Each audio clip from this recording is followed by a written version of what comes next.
What is going on, everyone? It's that is not how we start. Okay. It is how we start because I don't edit this, so keep going. You're not editing, but here we go. Now I was going to say, ladies and gentlemen, welcome to another gaming podcast. But anyways, yes, welcome to another gaming podcast. Just pause and go, hey, I'm back. I'm back. Okay. All right. Episode 17, another gaming podcast. Welcome, everyone. And as he just introduced himself, Dustin Christ. What's going on, Dustin? Oh, I'm Steven Laggy Gamer. We haven't done this in a while. What's going on, Dustin? Hey, Dustin. How you doing? Hey, wait, I'm Steven. Let me get my 2 cents in here. I'm Steven, everyone. I'm doing well, Steven. How are you? I'm doing good. A bit rusty. I feel like I haven't done this in ages. You know, you are rusty because you know what? Superman does good. You're doing well. Grammar, son. Look it up. Anyways, Chance, how are you doing? Because you're here too. I'm doing delightfully. Awesome. Swimmingly. That's a good one. And says there's a little chill in the air. Do you guys feel that little chill? Actually, it's pretty warm here. Thanks for killing the joke, Dustin. I'm sorry. Thanks for killing the joke. It's a little nippy? It's nipply here. It's a little nipply outside. Well, you know what that means. It's time to talk about our favorite games of the year, maybe? I don't know. Was that a joke? Wait, hold on. That's the joke I ruined? I think it was ruined from the start. It was ruined from the start.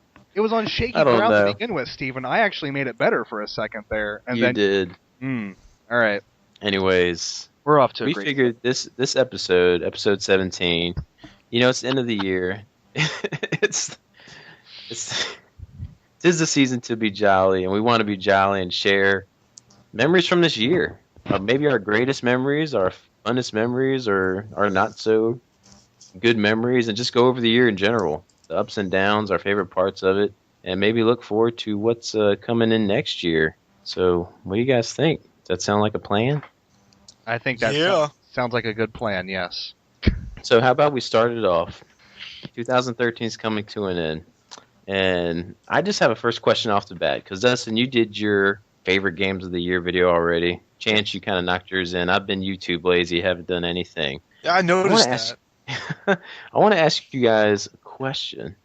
Was your favorite game you actually played this year a game that came out this year? Oh, shit. Dustin, yours was BioShock Infinite, correct? Yeah. Spoiler alert for anyone who didn't watch this video by now. Well, it's too late now. Yeah. It's been out for a couple weeks, so what's Would you say that was your favorite game this year? If we're talking about, did you say the funnest game I played this year? No, your favorite game. My favorite game. Even if you're taking in even all the retro stuff you played this year. I didn't play a lot of retro. There was so many new releases this year. I mean, I just said it in my I think my self-seta video that just came up tonight. Go check it out. Yeah. I think I said that I didn't play a lot of retro stuff this year because there was so much 2013 releases, just so many good releases this year that my retro gaming really just petered off to almost nothing. So in that regard, I think from a conceptual level, and I mean gameplay wise, BioShock Infinite is, there is some criticisms about BioShock Infinite's gameplay. Yeah. That I think are valid. I think, in a lot of ways, the first BioShock was a much more exploratory game than Infinite was. Infinite kind of felt a little bit more on the rails than the original BioShock did. But from a conceptual level and what they did with that story, and I think it was Arrow who was talking about how even now, after playing that game, he's still thinking about that ending and thinking about the themes and the concepts that game presents and what it actually means. I'm still kind of the same way. I'm still kind of wrapping my head around that game, and I don't think there's ever been a game quite like that to push the envelope like that. That makes you think not only about just the game itself, but the reality around you. It's pretty wild. I agree. Yeah, I say for me with Infinite, because that's definitely my list. A lot of people went back and said the second time, something like you said, you were discovering more, and even those little things in there in more detail. Yeah. Something I noticed about Infinite that when I get into talking about, which I spoiled in the chat what my game of the year was to you guys. I don't know if you caught that or not, Dustin. Probably But not, because if I'm at work, honestly, yeah, like the it chat goes just goes, crazy. yeah. I turn off the notifications and I really don't pay attention because I'm busy doing work. But Infinite it wasn't something because the first time playing through that, it was just a blast. I loved it. I mean, nothing could top that game for me. It was earlier in the year, but it's a fantastic game. It wasn't till later on in the year I picked up and started. I wanted to play through BioShock again, and I had it on my PC and I wanted to test it out. So I started realizing how much different the gameplay did change in that game from the BioShock games. It really did change into a action shooter type of Yeah, game, and definitely that more. did start to not sit with me as well. After experiencing the first BioShock again, I was like, wow, this was a totally different gameplay style. It felt like the plasmids played a much bigger role than the Vigors did. Yeah. Yeah. So it was really just, and you were so used to that melee combat most of the time, at least for me, Yeah. in the first one and stuff. And it's just been so long since I played it. I guess I kind of forgot about that. Then playing Yeah. in BioShock, just like this is a lot of shooting going on in here. That lightning wrench, I mean, that was your. I mean, even late in the game, you were still using the lightning wrench combo, and it's Exactly. like once I got a gun, unless I was early in the game and ran out of ammo, I never went back to that skyhook. Mm-hmm. Never went back to it. Nope, never. So it was kind of weird, and when I thought about that, it made me kind of rethink my list a tad, which kind of changed things up. But you said Chance, your favorite game was still hands down the one you had on your list there. Yeah, Well, you did a three-way tie, didn't you? You did a Yeah, I cop-out did. answer, right? I think that I did a what? He chanced his Cop-out answer. He chanced it. A definite cop out because they're all three so different games, and I enjoyed them so much individually that it was just really hard for me to say yes, this is the one that I enjoyed the most that came out this year. Between Etrian Odyssey Untold, The Millennium Girl, Fire Emblem Awakening, and Diablo 3, I couldn't just make an ironclad decision. And you know what? It was my list, so I can do that. I can say you can. it was a three-way tie. Bastard. But anyway, the first-person dungeon crawler is a new genre for me, and I just enjoyed Untold so much. Like, I just had so much fun with it. I blasted through it. It's like a 45-hour game, and I played it, in like a week and a half, something like that. It was just, I just blasted through it, and then it was just so fast moving. Like, you always got somewhere, like, every time you played, seemingly, for me, at least on the lower difficulty. Like, it just moved so fast. Like, before you knew it, you were on the next floor of the stratum mapping it out, and you just kept moving and moving, new equipment, and the floor jump feature made it, even easier to get new equipment, because as soon as your inventory would get full, you'd just be able to just fly down to the store, sell off all of the items that you found, and upgrade your equipment, and then before you knew it, you were right back to where you left off, and it was just really fast moving. And then with Fire Emblem Awakening, it was the first strategy RPG that I truly loved, that I truly just immersed myself into it and loved it. Whereas before I had fun with them, but for the most part I never really got that attached to it. Like Final Fantasy Tactics Advance, the story was just kind of okay. It was there, but I spent most of my time just fighting battles and trying to grind, and I wasn't really paying attention really to what was going on. And it was so slow moving that could only play it every so often before I would get annoyed with it or bored with it and just put it down. Whereas Fire Emblem Awakening felt super fast, because you could kind of skip all the animations if you wanted to, and by the end of the game I was pretty much just skipping all animations and just blasting through the boards, and it was just really fun. And then as far as Diablo 3 goes, I know that it's not technically a 2013 release because it came out on PC last year, but I was never going to play it on PC just because I'm sure that I would have to spend $1,500 on a new PC to be able to run it, and because my PC doesn't handle games at all. I have trouble playing Steam games on there, like indie games and stuff like that. But as far as Diablo 3 goes, for me personally, it's perfection as far as a action RPG goes. That's what I want in an action RPG. That kind of loot and the equipment customization, and just it encourages multiple playthroughs of the game. I mean, the story could have used some work, sure, but as far as gameplay standpoint, I just absolutely love that game. It is just awesome. It was an awesome game, and I enjoyed the few times we got to play together. We never could get like the same level Yeah. to storm Well, through it. now that my And PS3 lost my save, I'm gonna have to start over, and I'm okay with that. Like, yeah, I'm okay with having to start over, like, play through it again. Darn, I have 'cause, to yeah, it play is my fun. favorite game again. You could put on an awesome soundtrack, any music you want, and just chill out and kill Yeah, things. So it's I awesome. love that game.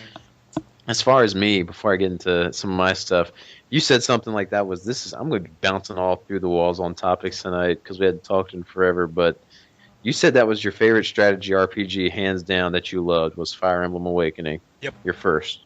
Well, Dustin was not the first one I played, first one I ever beat, though. yeah the first one you like really loved. You said like enjoyed. Yeah, exactly. Yeah. Dustin, you remember what your first one was? Was it Tactics, or do you have one that kind of sticks out that you loved first? I don't know if this one really fits into that because it's Ogre Battle 64 was like the first strategy type game, but even that is kind of a bit different than like Tactics and even Fire Emblem Awakening. Yeah, because there's Tactics Ogre, which is more like Final Fantasy Tactics, and then there's Ogre Battle, which is a bit different. But Ogre Battle 64 would be the first sort of strategy RPG that I played. and I mean, and that's one of your favorite games of all time, right? That's one of my favorite games of all time. Yeah. Mine was actually, since I got my late start in RPGs, I had played Tactics Advance on the GameCube. I mean, not GameCube, but Game Boy Advance. But the game that really hooked me into loving strategy RPGs, making them one of my favorite game types to play now, was Jeanne d'Arc. I just love that game to death. I heard it's really good. And it is amazing. I can't believe you haven't played it, Dustin? I don't even own it. Like man. I for a while there, I kept seeing it at every GameStop I ever went to. Yeah. And then like people started making a big deal about it on YouTube, and then it just disappeared. Yeah, Metal Jesus mentioned it, and it went away. Yeah. It's okay. I love Metal Jesus, and he always has like really good recommendations. It's one of those games I have to buy online, and then whenever I go to like buy it, it's just like I always buy something else instead. I don't know. It was when I bought for my PSP 1000 now when it first came out. That's when I was starting to get into RPGs. It was one of the first. I don't know the year it came out, but I think I got a pre-owned copy of it was my first copy, and it was $34. I was like, you know what? And it was the first game I had for my PSP. It's one I walked out of the store with, and I loved it. It was just the story was amazing, the gameplay, and I was just from there on I was a strategy RPG fan. Yeah. And back then I was like a trader, so I traded it in. But then I think this past year I found a sealed copy in an Ollie's outlet store for $5. Nice. So, I mean, I could have picked up a ton of those for you guys if I knew you didn't have it. Dustin. Well, Yeah, I don't have it either. If you find it again, let me know. Text me because I probably won't find it in the wild again. Oh, definitely, because it was, and man, that's fond memories. Because that was a long time ago now. So I beat a hidden gem before Metal Jesus shouted it out. Nice. There you go. I actually feel bad for people who are playing Fire Emblem Awakening as their first strategy RPG, which I think, Chance, you said that was your case? It's not the first one I played, but it's the first one I beat. I bought Tactics probably 10 years ago. Yeah. And played it quite a bit, probably about like 25, 30 hours, and I loved it. I just never beat it. Like I'm about halfway through. I actually looked up a walkthrough just to see where I was, and I was like, holy shit. I think a lot of people get to that point and they're just like, done. It's just a little bit too slow moving. Yeah. But that's the thing. Like a lot of people who play their first game strategy RPG as Fire Emblem Awakening, like I think Femtrooper Paige, I think she said that was her first strategy RPG. And it's like if she goes to play any other game, they're going to feel really friggin' clunky because Fire Emblem Awakening is so refined. I mean, Shadow Dragon's not bad. Shadow Dragon's not bad. I like Shadow Dragon, but you have to admit it feels a bit clunky compared to Awakening. Yeah, they have that formula so fine tuned in Awakening that it's just. Well, all I can say is I hope to God that there is another Fire Emblem game to come out soon. Oh, I think that thing sold like a hotcake, so I think we're Oh my God, it is so good. Like I can't believe how But good. here's the weird it thing is. about it: it sold more digitally than it sold physically because no one could find it No physically. way. Yeah. Oh, I bet you're right. I remember that now. Around You here, couldn't though, I mean, find there's it for the tons of longest time. copies. Well, yeah, and in my town, you can go to GameStop right now and find it because you Yeah. know we all kind of live in a rural area, so it's like Yeah.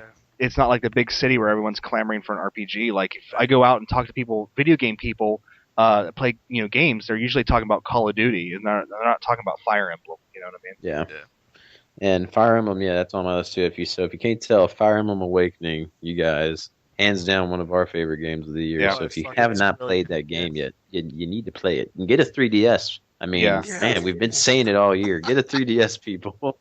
Yeah. It is the system of the year. I don't care what anyone said. I want to don't know, go. man. The Vita's kind of catching up, though. Not yet. The Vita's getting legs, but it's not catching up. Like, Well, I it's, hope it does for Yeah. Sony's sake. I mean, Yeah. and for handheld game fans like myself. I think it's going to be. I think the Vita is going to be exactly like the PSP, which if you're into JRPGs, you're going to have one because it just seems like. I mean, looking at like we're not getting ready to talk about 2014 stuff yet, but it's like I've already got 2 Japanese games pre-ordered for the Vita. You know what I mean? And they just had that Conception game. Did that just come out, or is it coming out? It's that's one of them. It's, Okay. I think it's coming out in. There's one that's coming out in February or March. One's a visual novel and one's a JRPG. Yeah. Okay. And then don't forget Final Fantasy 10 and 10 2. I mean, they're coming back out again on Vita, so I ton of think stuff coming. didn't I just read something that 10 and 10-2 on the it was on the Vita, but I think they're going to be sold together. I don't think they're going to be sold separate anymore. Yeah, I think they got a nice collector's edition now for it too. For the like, Vita, too? packaged together. There's going to be a physical release for the Vita.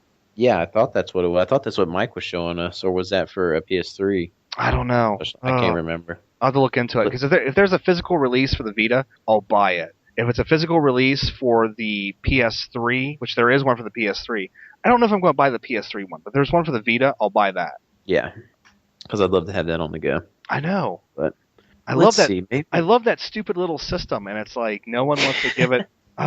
It's so convenient from what I'm finding out with one of my new pickups with the Wii U now. Yes, everyone, I have a Wii U now. Woo! But having that screen where I can just hold that gamepad in my hand and play, that's so awesome. Because your son can still. Man. I was going to say because your son can still watch TV, or your wife can watch still watch TV. She can watch TV. I'm sitting there playing Mega Man X, like just chilling, like it's a Game Boy Advance in my hand, and then switching over to Mario. I mean, it was so cool. And you can play Wii games on the gamepad screen. Yeah, they recently did an update for that. So that is just awesome. That You can is play- a cool system. You need to play Xenoblade on that and just see what it's like. I did yesterday. I popped it in. Yeah. It even got me. The colors were so much more brighter since it's like the 1080p connection. It's like enhancing it more to me. Did you But try it on Did you try it on the big screen? Oh yeah. How does it look? A lot better. It looks better than in ways since it's trying to update. It kind of looks a little bit more choppier in some areas because it seems like the lines are more defined or more sharp. Gotcha. So it's picking them up better, but it still looked gorgeous to me. Yeah. So it's all right. It's just such a beautiful game. Hopefully, sometime this year we'll get X and all will be good. Oh yes, all will be right with the world. But I guess I should, since you guys did your videos on your list. I know. I mean, maybe I should just go ahead and go through my list here because I don't care. I mean, the 200 subscribers we have here will be able to get a sneak peek of my list before they see the video. What a and maybe pal. you guys are intrigued. How about I do this? I won't tell you my rankings, but I'll tell you the games on it. How about that? That's no fun. Because I mean, I'll tell you my game of the year, and then the rest of the game. Well, I already know the game of the year, so. Yeah, but you see, Adam Sessler from Rift Through Games, Dustin's favorite person. He did his. I love how you act like I have this I know. feud with him, and it's just because he didn't like Devil May Cry, and I thought Devil May Cry. It's so we can get him on the podcast one day, and you guys can talk with your brilliant minds and just bounce off each other. He's not listening.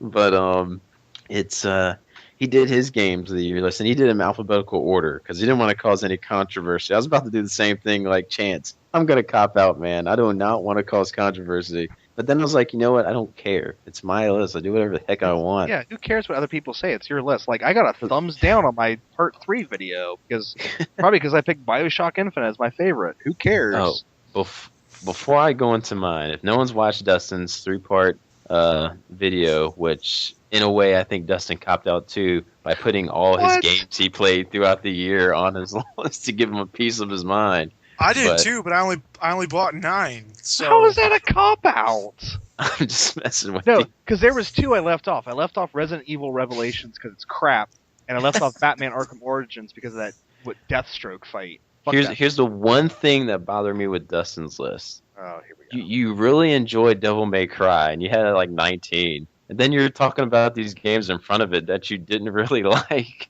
What are you And I'm talking like, about? why is Devil May Cry? You said something. There were some games you were saying it wasn't rubbing you the right way or something. Yeah. And I'm like, well, why is Devil May Cry behind him? Because you really like Devil May Cry. Maybe it should be in front of him. Here's why. Because I hold RPGs to a higher standard. Okay. Yeah, because RPGs are my genre. So when I'm critical of RPGs, I'm a little bit more critical of them. But those RPGs, like, I think I put Time and Eternity above Devil May Cry. Is that correct? I think so, but you really like that game, though. I really like that game, So, yeah. But yeah. in terms of because when I talk about, like, it didn't rub me the right way or something like that, it's in terms of its genre. I'm comparing it Okay. to its genre, yeah. And it might not be the greatest in the genre, but, you know, the list is sort of how I had fun with the game and how the game affected me. Okay. So I'm not really saying, like, these games ahead of it are better games. I'm just saying I enjoyed them more. And the thing with Devil May Cry is the reason why I came out in such strong, advocacy of that game is because it got fucking sucker punched when it came out. Like, people were just ripping it apart. And it's like, whoa, whoa, whoa, whoa, whoa. For people, and for the record, for people calling that game like juvenile, okay, the first maybe 20, 30 minutes, okay. Until Yeah. he starts developing as a character, it's not like that anymore. So, yeah, for people with that argument, you're wrong. And that's a beautiful point, Steven, because that's the same point that Chargeback Forward makes about reviewers, is that when these people review games, they only play like half the game, if that. They don't play it to completion like we do before we do our video, because they have deadlines to meet and yada, yada, yada, yada, yada. And, of course, if you only play that game for like 20 minutes or 30 minutes or whatever, it's going to seem very juvenile, but then you don't see the full like journey that character of Dante makes, and by the end of the game, that character is completely different, and you're like, this is an awesome character. And so me saying that I really enjoyed my big advocacy of Devil May Cry is because everyone just like beat it up and dismissed it, and I guess that's kind of the point I want to make is like, don't dismiss this game, even though it's low on the list. Yeah. It's because there's so many other great games I happen to enjoy more, but this is a great game. Don't dismiss it just because a bunch of reviewers said it's crap. It's got Ninja Theory written on it, so that's reason enough to buy it. Yeah. Yes. I want to play it so bad. Yeah. And after that being said, it didn't make my top 10, but it's still a great game. But I was expecting it to be like number 2. Yeah. No, Come on, Steven. Ball up. I beat, when I tallied up the total number of games that I actually beat, because I'm only doing my list with the games that I finished and completed. I completed 23 games, and I wanted to make a top 10. 2013 releases? I beat 23 2013 releases, yeah. Holy shit. No, Steven, you and I are in the same boat because the only Yeah. 2 I didn't finish was Mario World and Celceta. Yeah. So we both beat 23 this year. It pains I me. beat 4. Beat 4.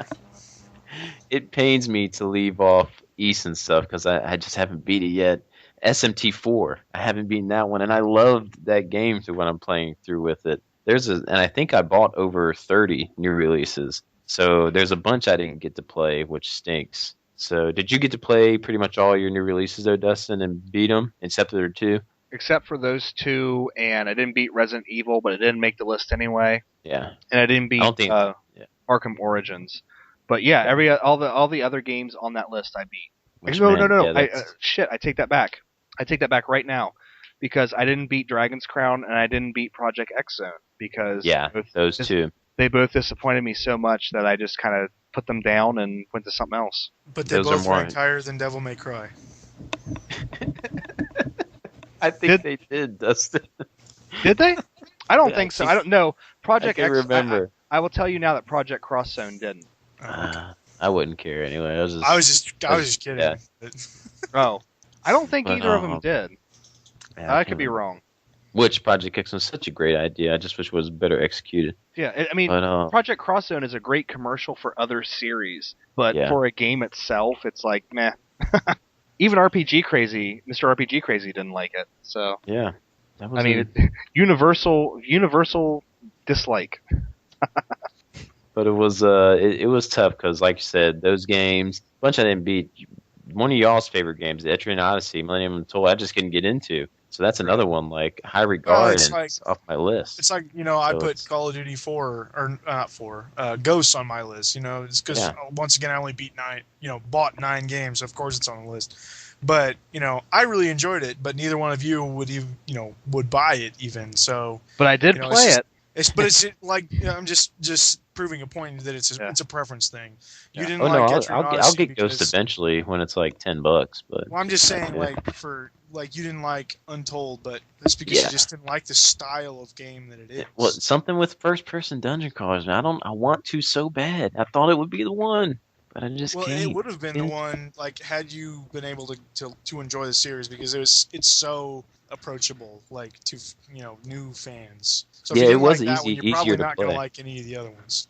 It was I was- easy to play. I just wasn't having fun with it for some reason. I don't know why. I was going to say something about what Chance said earlier about Untold being like super addictive. I think if there was an award for super addictive game, it would be between Untold Millennium Girl and Link Between Worlds, because those two games I was just hooked. Yeah, Like I could not put those games down. it was Link Between Worlds for me. So, okay, without further ado, here's the Laggy Gamers top 10 games of the year. Number 10 was the Starship Damry, download on the 3DS, which I think I remember reminding you about, Dustin, because it was part of the what's that called when they released it? The Xseed stuff, the 3 games. It's not Xseed, it's level 5. Oh, level 5, yeah. I can't remember what it's. Yeah, the Guildo 2. Guild 1 and 2 and stuff like that. So I loved that game because it was a survival horror game, adventure game, where just the sound was so atmospheric and bringing you in, where you're just this little robot, where you're controlling a robot in a ship just trying to get your way out. And the ending and stuff was fantastic for the cheap price you can get it at. And it's only about 2.5, 3 hours long, and it made number 10 on my list because it was that much fun for me. And my list kind of went on fun and what I enjoyed, and pretty much just fun in the gameplay and stuff like that. So it's going to be a crazy list. But that was number 10. Number 9, Brothers: A Tale of Two Sons. Another. Did you just beat that? I just beat that. Awesome. This game is, and if I'm going to say anything about this top 10 list, I don't do like number scores. And we got into a thing one time. I was telling people I don't know if there's a perfect game out there. So all these games would be 9s and above, like scores. So these are all great games, in my opinion. So they're just separated by minute things. But Brothers: A Tale of Two Sons, for anyone who doesn't know it, it's a dual stick adventure game where you're controlling one brother with one control stick and the other brother with the other. And the controls itself take on a life of its own because that is the game. There's a connection with them with these controls. And when it gets near the ending, when things happen in it, the controls are what made the game.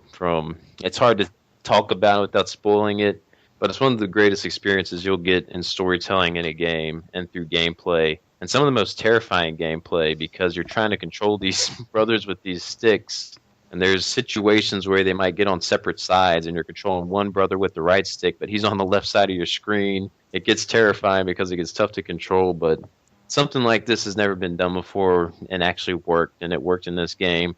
So if you're into really good, gripping, emotional stories, you got to play Brothers: A Tale of Two Sons.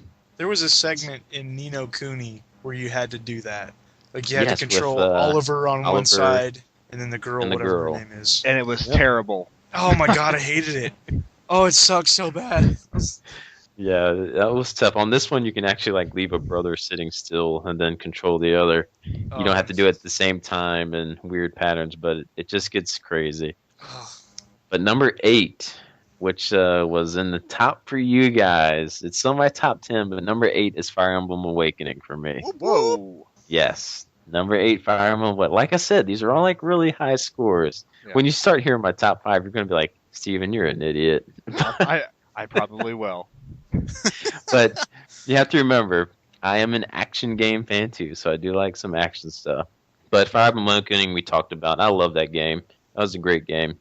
Number 7, Tales of Xillia. That made 7 on my list. Something about that. It's my first Tales game I got to complete, and I just thought it was amazing. The story, soundtrack was so, but for my first Tales, I really enjoyed the story and the characters, and I'm stoked for 2. I forgot what Xillia was on your list, Dustin. Was it in the top 10? Xillia? Yeah.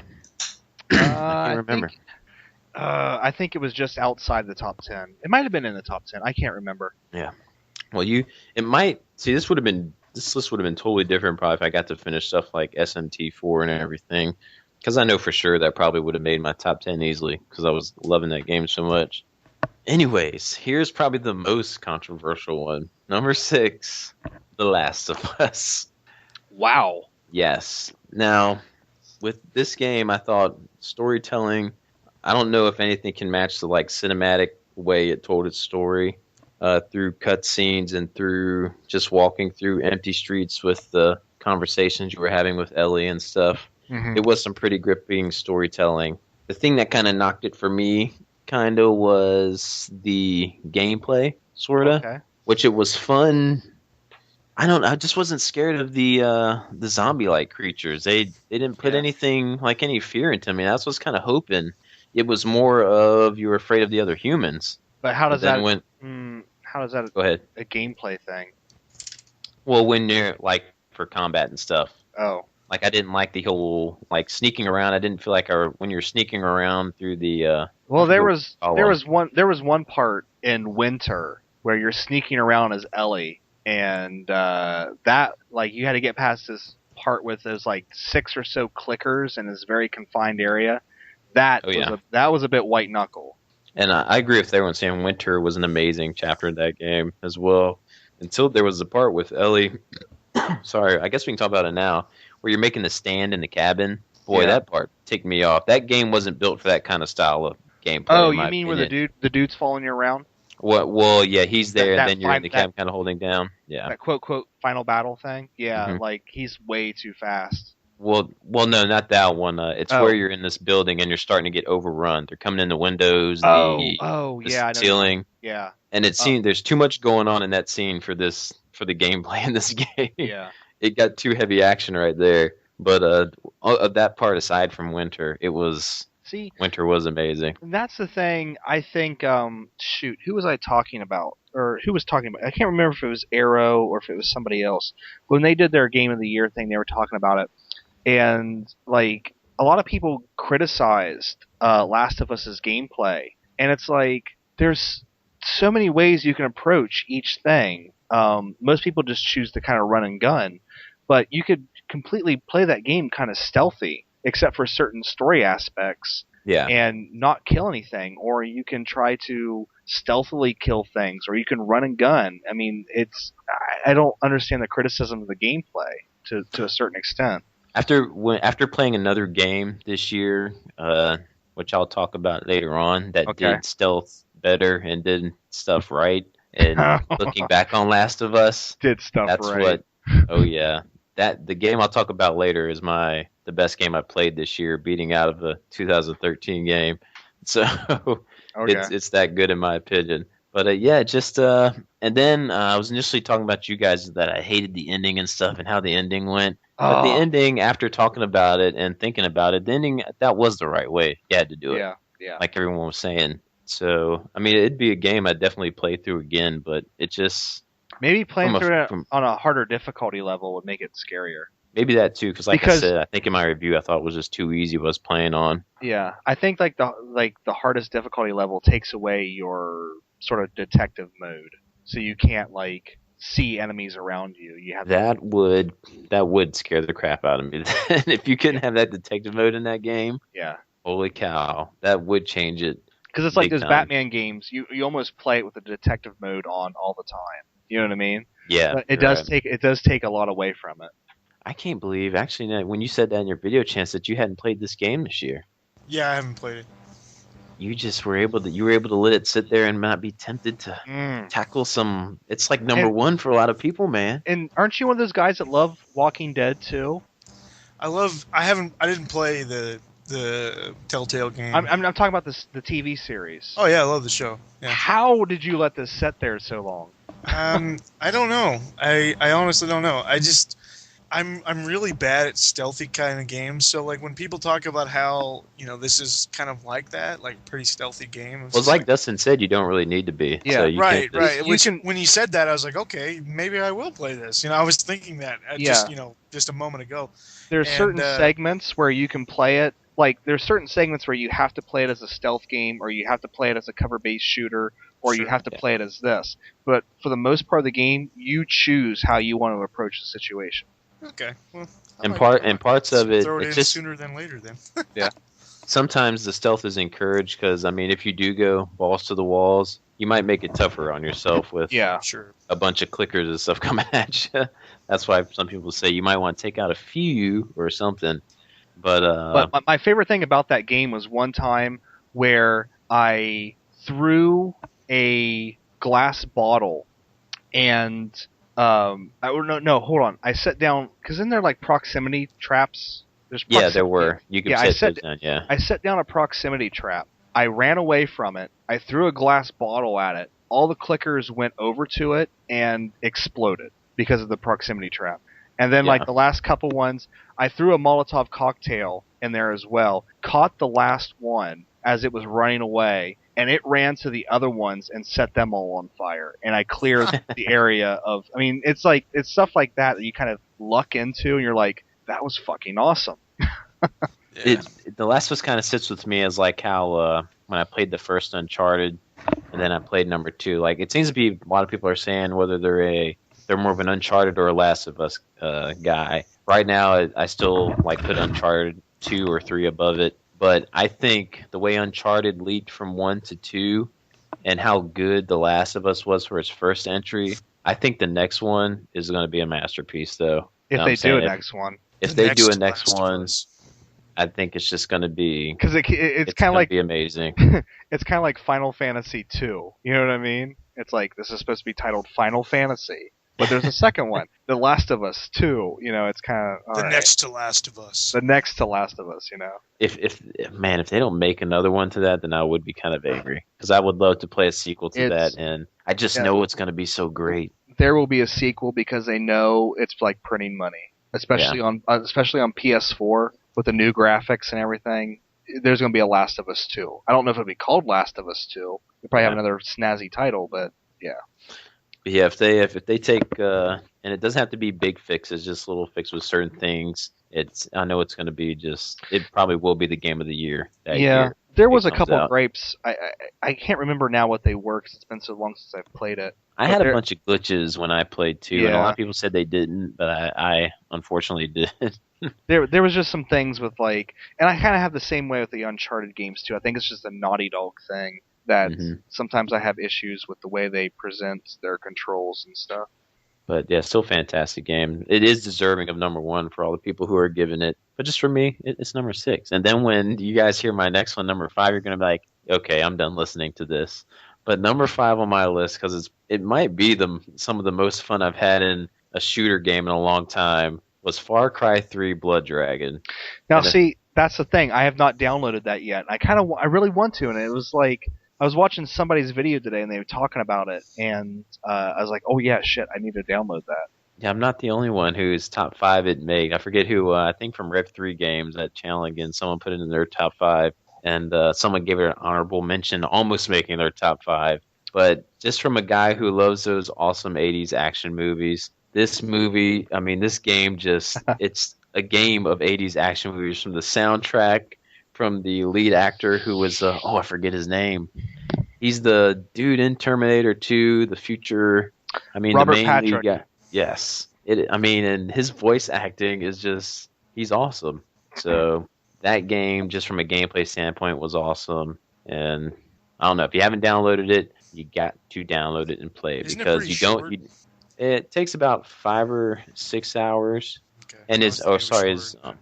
yeah, it's not long at all. So, but no, it's Michael Bean. I'm sorry, Michael Bean. I believe did the He's voice from the acting. first. Oh, you were First okay. Terminator. The first Yeah, Terminator. Sorry. I got him mixed up. Sorry. I believe he does the voice Well, acting. Whenever someone says Terminator, my brain automatically goes to Terminator 2 because it's the best Yeah. one. So But and then the tutorial, which you probably heard everyone talk about, is the best tutorial in any video game because it's so funny. But this game is just, it's awesome. It's it's just for flat out fun shooter. You got to play it. Number 4 for me, another action game, Tomb Raider. And where did that go on your list again? Did it crack your top 10 or was just outside? Right? give me 1 second because I think I might actually still have my list on my. I want to say it was just outside. I want to say it was outside too. Yeah, just barely. I think 11 or 12. It was close. Let me see. 1, 2, 3, 4, 5, 6, 7, 8, 9. It was 9. It cracked the top 10. Oh, it did? Sweet. Because I remember saying that in the comment or in the chat that I hope it makes your top 10. Well, it was number 4 for me. Actually, I take that back. It might have not because this does not have East. It might have been 10. I can't. No, it might have been outside of it because this doesn't have some things on it.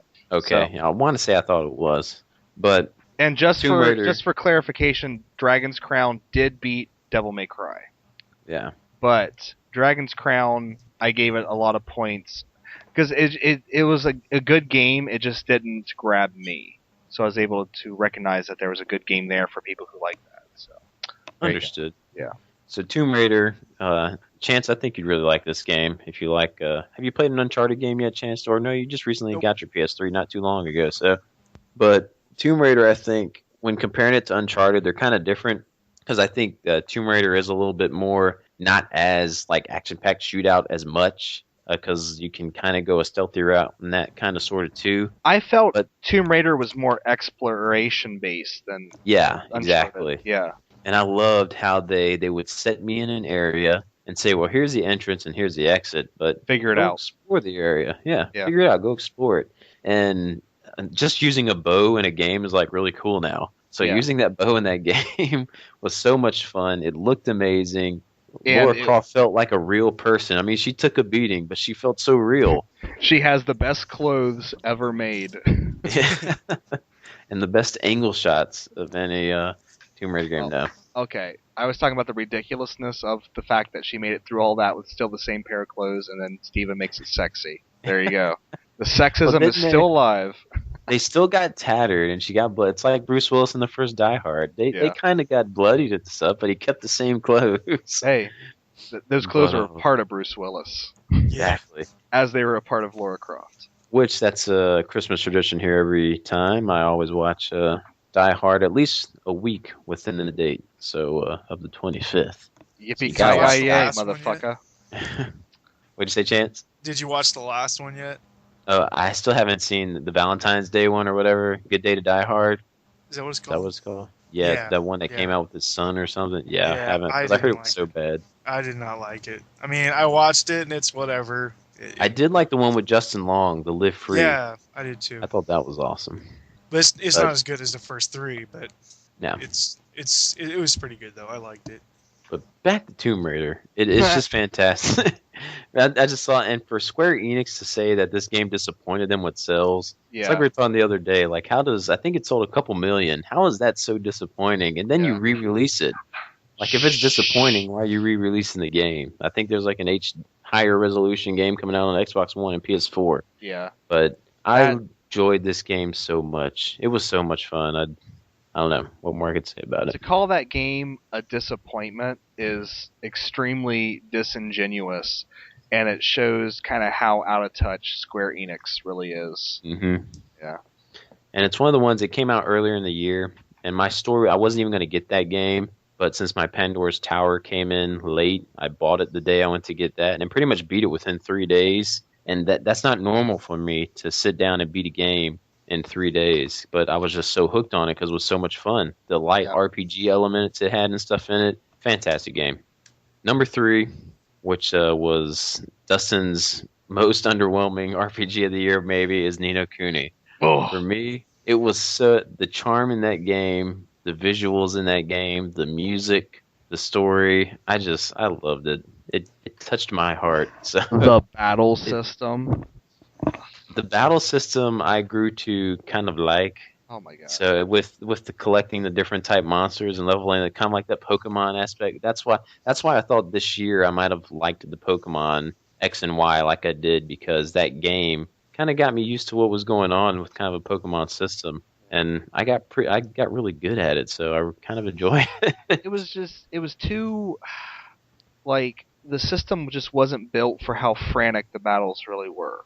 Because it was really slow when you had to switch between. Like, you could be out there fighting with your Might character, and then, oh shit, something happened, you gotta switch back to Oliver, and it's kind of a chore to switch back to, like, the main characters. It felt like a real time strategy almost Yeah. for me, because it was like kind of frustrating. It's like I really liked it, I liked the battle system, but if I had one complaint about it was that it was too frantic almost Yeah. sometimes. I thought it paused when switching. Like if you wanted to, you can kind of get it to pause and switch.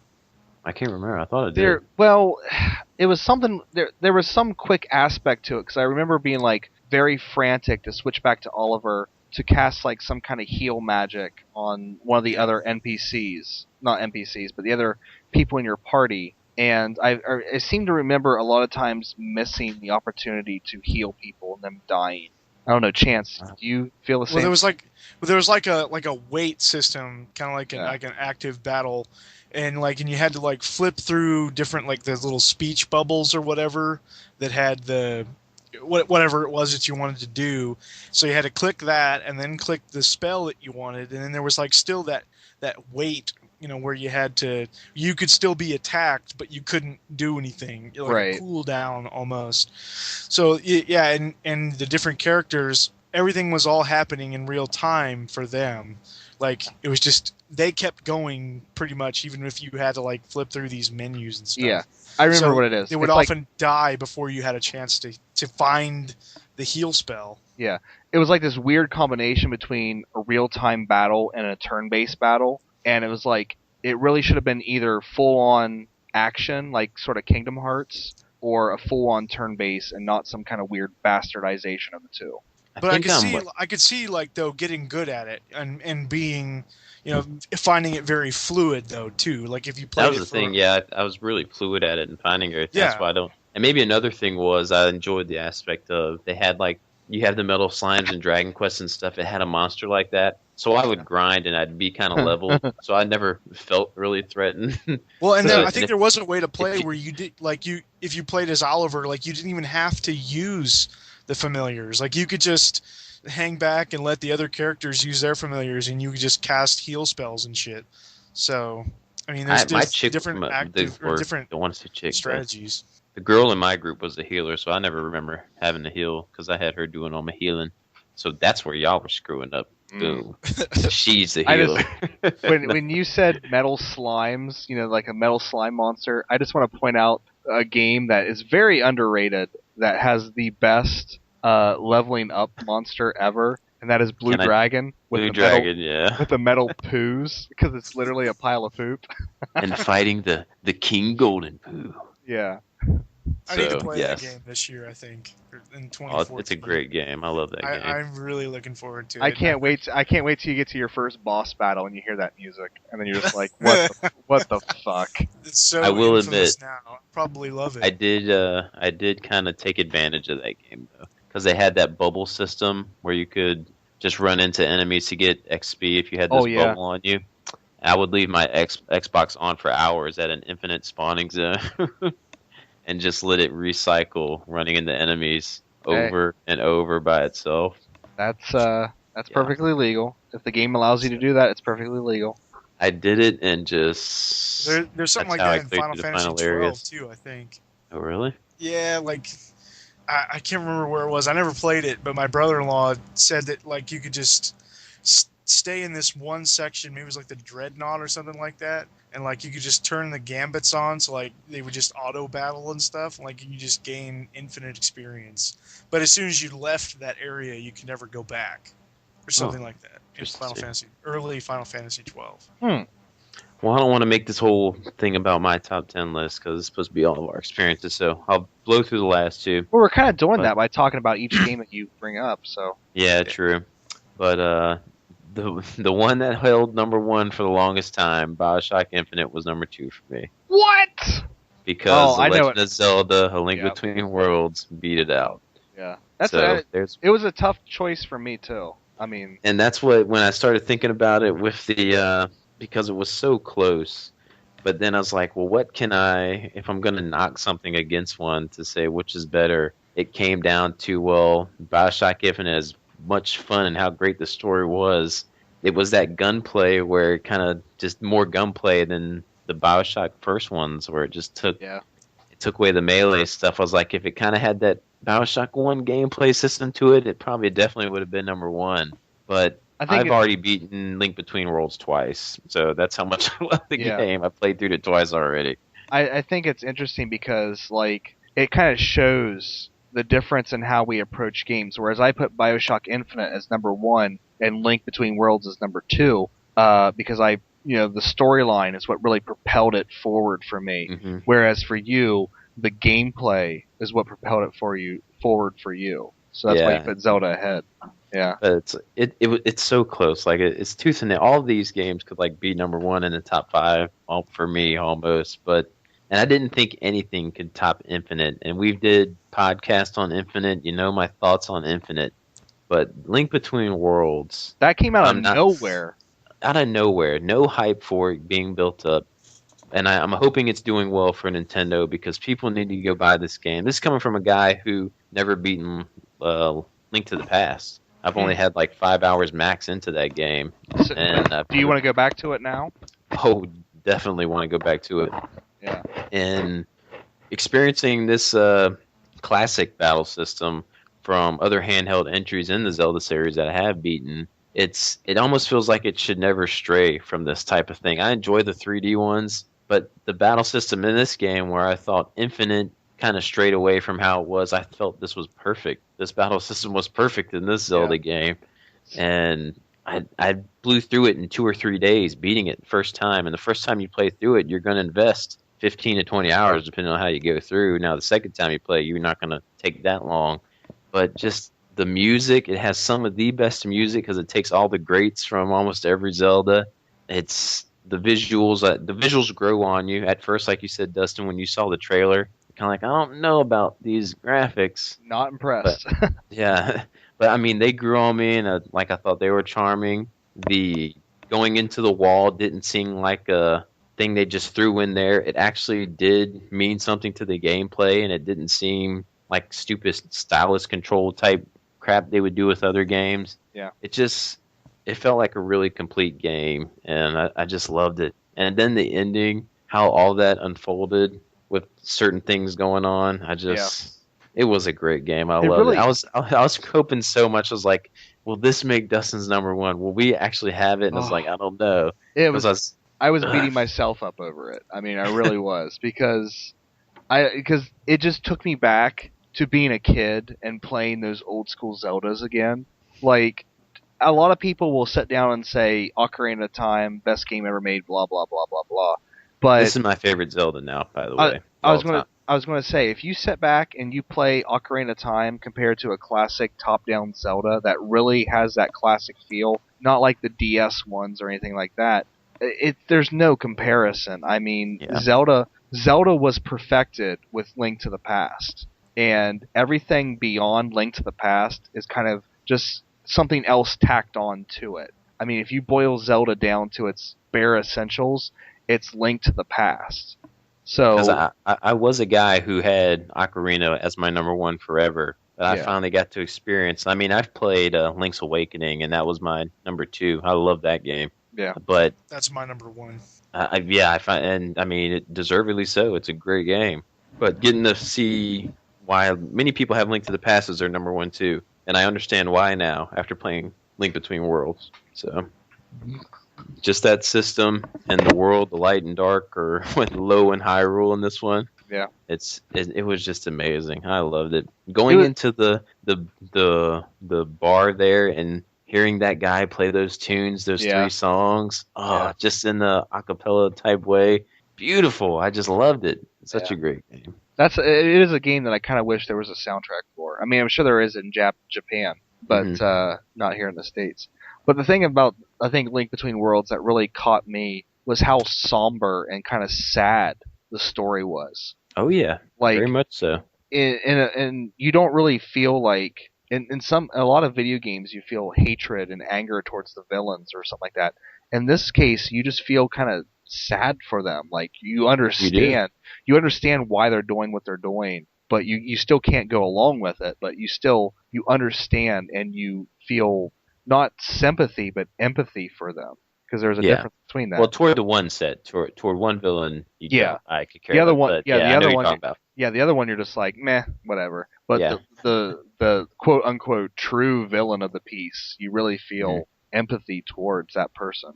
And like I said, the ending of that game it's one of the most satisfying endings. Like BioShock Infinite had a great ending, but those open endings sometimes piss me off.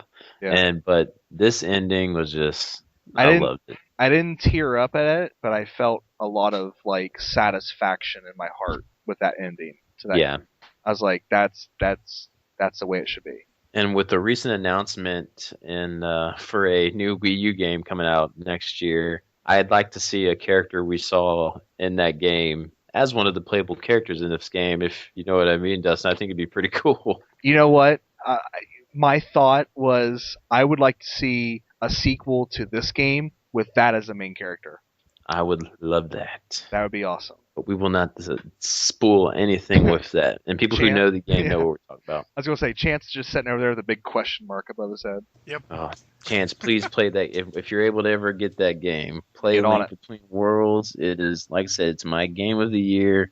And a system that people thought would break the game. I can't think of going back now. Yeah. I love that rental system. And the upgrade from finding the things throughout the map and upgrading your weapons and getting the spread shot and stuff. Oh, awesome. Yeah. I just loved it. So. And Chance, it was my number 2 game of the year. If that makes you go out and want to buy it even more. Well, GameSpot's number 1. I haven't played either one of your number 1 or 2s. So. Oh. Although hearing you guys talk about the thing that you don't like so much about Infinite makes me wonder. I'll probably like Infinite more. Yeah. Than I like BioShock 1. It's definitely more gun based than it is. I mean, the vigors play an important role, but it's definitely more gun based. I mean, which I had a flat out shooter as number 5, so I like my shooters. But being the BioShock fan I am, it was just. But if you think about it, Steven, it kind of makes more sense for Infinite to be more gun based than vigor based, if you know what I mean. It based on the. Think about the origin it's in. Yeah. Think about the origin of the vigors. Yeah. True. Chance, get on it. I need more hours in the day. I was say I think we can make a list of like 100 games we want a chance to get on. Dude, I don't even know why you guys have me on this podcast, because I am so slow at playing games. Oh my god. Chance, it's because we love you. Well, I would hope so, because if not for your love for me, I would have been banished long ago.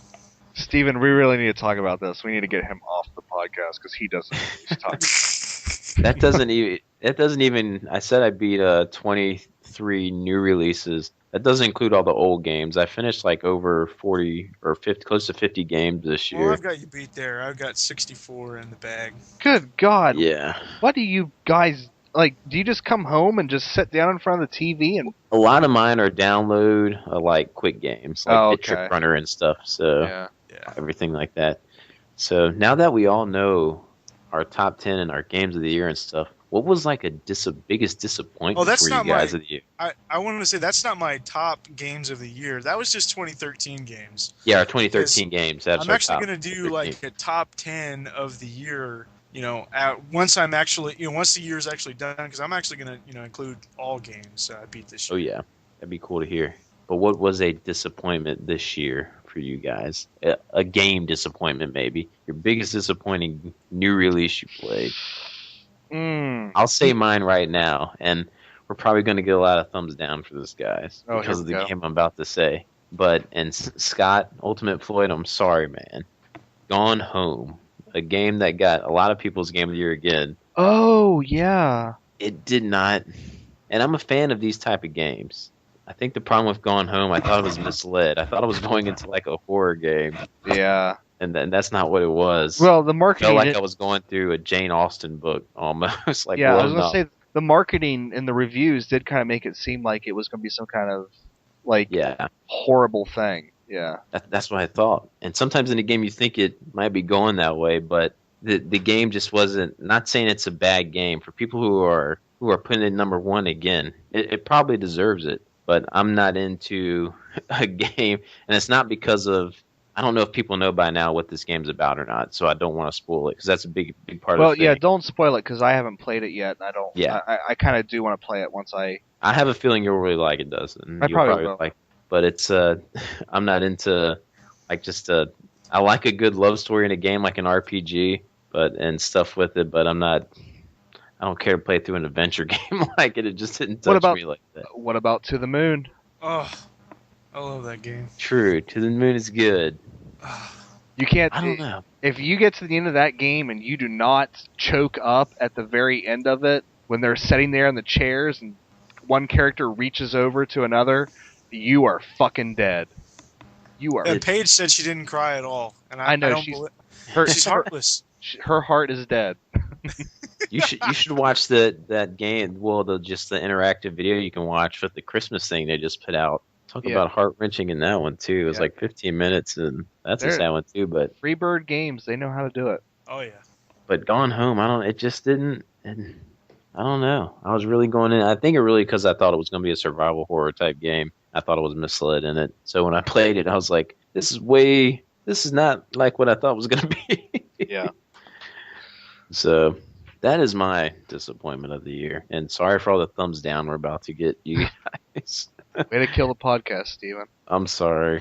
Well, if I allowed to have an opinion. Yeah, I know. If I may go, I'm going to go ahead and continue our thumbs down because my biggest disappointment of the year, because I was really expecting this one to be the one to get Hold me. on. What? You got a ton of thumbs down on this video. You are going to bring them to us if you say that game. No, I'm not going. No, I'm not saying the game you thought of.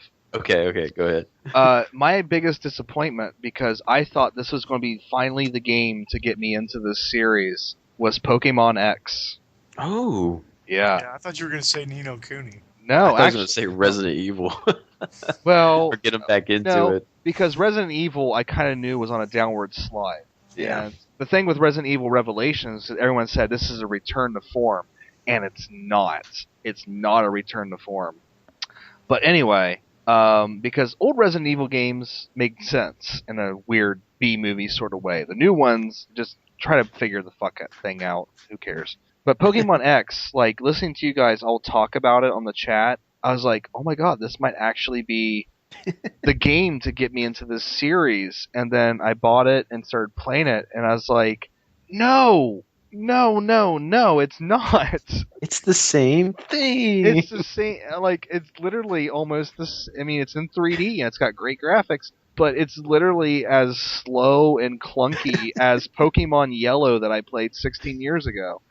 So, that was kind of my big disappointment because I was really hoping for some big, like, look, Fire Emblem has gone a long way in refining its gameplay.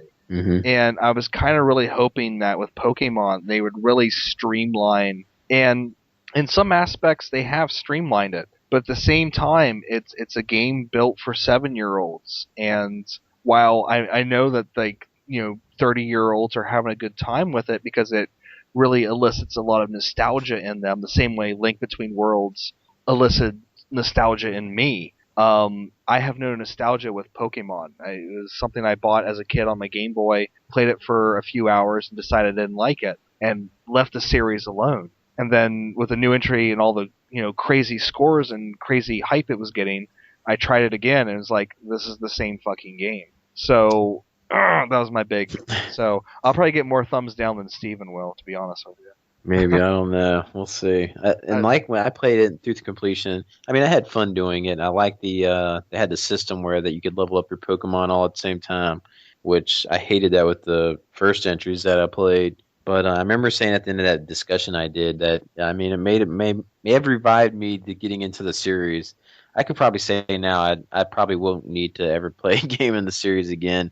Actually, I don't have that copy anymore. I gave that to one of my cousins now for a gift for him. So it's a game I could probably go without ever having to play again. So, Yeah, I could but probably I did trade. enjoy my time with it. I could probably trade it back in and get a decent amount for it because those Pokemon Oh yeah, games. Pokemon. Yeah. Now, Chance, being kind of a Pokemon fan still, how do you take to these words?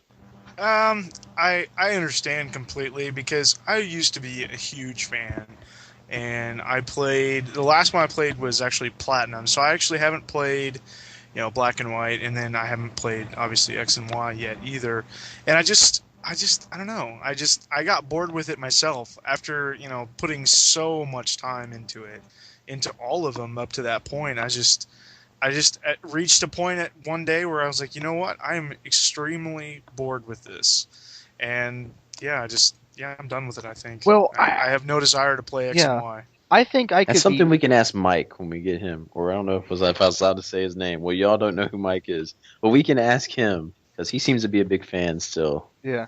Well, the thing of it is like I think I could be into it if they streamlined a lot of the battle system, and because that battle system, when you get into a random battle, it is so ungodly slow, like painfully slow. Well, you can turn off the animations, which help. I did, but- and even turning off the animations, it's still like Oh, if you switch Pokemon out, it should just be an instantaneous thing. I don't need to see like 3 fucking menus of text telling me that I'm switching my Pokemon. Or trying to get to a Pokeball, that takes like 5 screens. It's like, come on, Nintendo, you can streamline this shit a lot better than that. Especially with the touchscreen down there to make it a little bit quicker to get to things. But they wanted to throw in the little playpen or the feeding them some cakes. And I don't know. But something I still would always be interested in doing, the Nuzlocke challenge, as I mentioned before, that does seem like a fun thing to go through in a Pokemon game, but also frustrating because if you have a Pokemon faint, you have to release it. And you're only allowed to catch one Pokemon in each new area you go in. I'm watching a guy play through it right now who lost all his Pokemon except for one, and he's trying to rebuild the team with nowhere to go to rebuild them. That looks challenging. And if you want a challenge in a game, so I guess you could do that with Pokemon, but other than that, they're pretty easy games to play through. I'd say it's like a good beginner RPG, maybe. Really basic beginner. Yeah. But Final Fantasy Mystic Quest. There you go. But I still had a good time playing it, so. Any disappointment for you, Chance?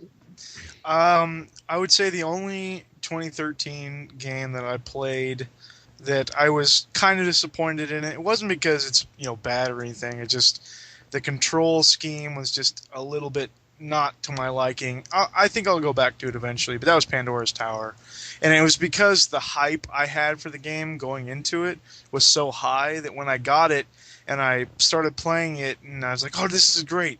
Oh, this is great!" And then the controls really started to bother me, and I was like, oh, "Okay, maybe this isn't so great." Let me ask you this, Chance. Sure. That is the only Operation Rainfall game you've played, correct? Correct. You're gonna have a good time. You're gonna have a good time. Yeah, that's what I'm saying. Like going into it, I had all this hype because of how good I've heard the other 2 games are. So of course, I'm so jealous you get to play Xenoblade for the first time. Yeah, and get to experience it. That's pretty. I'm not gonna lie. Whatever year you decide to play that, there's a very good chance it's gonna be very high on your list. Yeah, it's some year. I don't know. I'll give it a chance. Gonna chance it? I'll chance it. I'll give it a chance. I think Pandora's Tower is one I liked. I think more than you guys too, more than others. I think because I don't know. I think I might have been the first one to beat it out the group. I don't know because I was just loving it for some reason. I don't dislike it. Oh yeah. The controls need to be refined. Yeah, I don't dislike it at all. I think it's a great story. In the art style, I really like it. It seems like a really solid game. Other than having to use the Wiimote to point at shit and I don't know. The little things with I enjoyed the getting to the boss fights were always the highlight for me. Once you got to that boss fight, it's like, okay, this is the fun part right here, the boss fight. Just kind of taxing getting to that boss fight. And then when you get to the halfway point and you play the second half, and it's just like the levels kind of recycled themselves, I was like, oh, that's kind of sad. Yeah. That they just kind of recycled it. And then near the end when the time constraints getting tighter to get back to the girl, that started getting annoying. Like, okay, I just want to explore this dungeon, but it's part of the game. Yeah, I was going to say that's one of the great things about the game, because when you come back and she's starting to transform, you feel bad. You feel bad. And when you get to that stage where it's almost there, that's so sad. Yeah. It is. That is painful. That's one of the affecting, and that's part of the affecting thing about the story. That's why the story is so good, because you really start to feel for Elena and her predicament, and then when you come back and you're like, oh shit, I took too long. You feel bad. Mm-hmm. I wonder if that affects your ending. Like it does. I think certain things let it go too long. If you let it go too long, too many times, yeah, it'll start to affect your ending. Interesting. Yeah, I think there's like 4 of them. There's one like if you let her change or something, that is an ending. Like you get to 2 chapters short in the game. It's not a happy one, so don't try to get that one.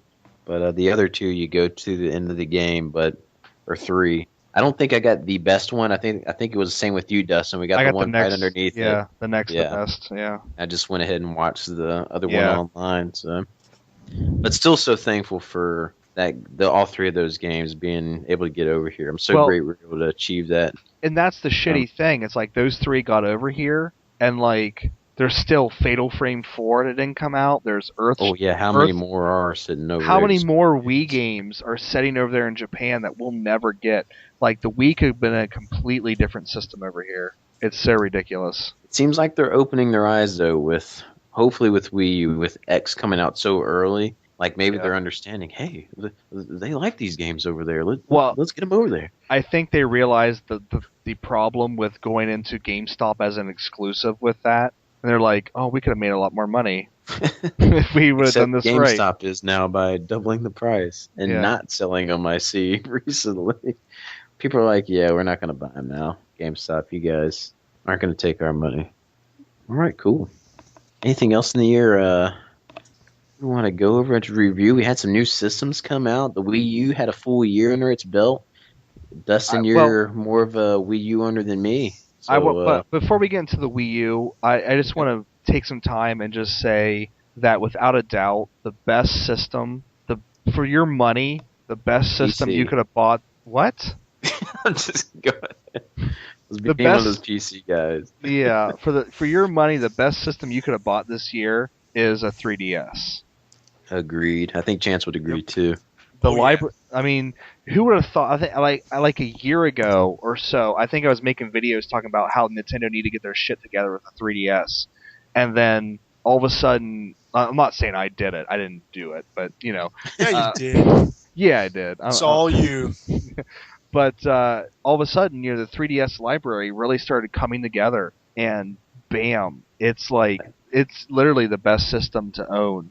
Neither of us didn't get to finish like one of the most anticipated games, Luigi's Mansion 2. Yeah. And that's one of the most hyped games on it too. One of the highest acclaimed games on it right now too. Which is weird because Luigi's Mansion 1 was kind of it was a fun game, but it wasn't like one of them cult hits kind of. Yeah, but it wasn't like earth shattering, so I don't know why Luigi's Mansion 2 is getting this crazy score, but yeah, I just wanted to say that real quick at the 3DS. But Wii U, I own a Wii U. I don't play it as often as I would like to because obviously the only people that are supporting it are Nintendo. Yeah, and after hearing that you guys talk about that latest Nintendo Direct, I'm still kind of a little worried about the system because I'm like, Dr. Luigi is not a system seller. Come on, Nintendo, get your fucking shit together. Arrow was so going off on that game in there. It was funny watching him talk about it. Well, it's like, who is fucking steering the ship here? It's like Dr. Luigi. There hasn't been a Dr. Mario game since the fucking Game Boy. I mean, wait, no, there was one on the Super Nintendo. But still, it's like, who the fuck cares about Dr. Mario? It was a piss poor Tetris clone, you know what I mean? Like, no one cares about Dr. Mario, so Dr. Luigi, yep, that'll sell systems. Well, from what I got from it, spring is looking really good for the Wii U. They got some strong first-party stuff again. As far as this year, I got my Wii U a couple days ago, which I wanted to hold out so bad, but I finally took took the funds and I went over there and I got it. I got the Mario bundle system rather than the Zelda one, just because I got an extra game and I knew I wanted a physical copy of Zelda. Yeah. And I know you were saying some complaints about you feel you can break the gamepad, right, Dustin? Oh If you my. got angry, Well, I here's thought the it thing. felt pretty good in my hand. It felt kind If of weighty. It didn't feel too cheap or Okay, anything. but here's the thing, because I'm holding it in my hand right now. Mhm. It feels there's a nice weight to it, but at the same time, because it's so long, there's not the. I mean, I'm holding it right now, and I feel like I can snap it in my hands because it's so long. It doesn't Okay. feel as compact and as like strong as the Pro controller does. But yeah, like get Wonderful 101, and then talk to me about the resiliency of that gamepad, because you're gonna get to moments where you're like fuck, fuck, fuck, and you feel like just snapping it over your knee. Which that is on the list for games to get. But I've watched Steph to Death for like her collection video today of her all the Wii U games she got, and she's going through her list. I'm like, okay, okay. And then after looking at the list of stuff that was released during its first year, I'm kind of like, man, there really wasn't too much. Why did I get this now? Yeah, I should like have waited probably again. most of the shit you can get on other systems for cheaper because Yeah. they've been out longer. But it's one of those systems that I feel like it's a lot like the Wii and even the GameCube and even the N64. Like really, we're not new to this. If you buy a Nintendo system, you know what you're buying it for, and you know it's going to be few and far between. So I don't know. I know that there's going to be great games coming, and I know that Mhm. I want the system for those games. Like once the new, I'm not talking about Hyrule Warriors here. I'm talking about the real next gen Zelda. Zelda, yeah. Once that comes out, you're gonna be like, now I understand. When X comes out, you're gonna be like, now I understand. If they ever get off their stupid asses and make a decent Metroid, you'll be like, now I understand. You know Yeah. what I mean? Which, like you've stated multiple times, a Metroid game would look awesome on that. So whether it's 2D or like They could. Grubby, he wants a Prime entry. I think Prime would look great on it That's too. the So thing.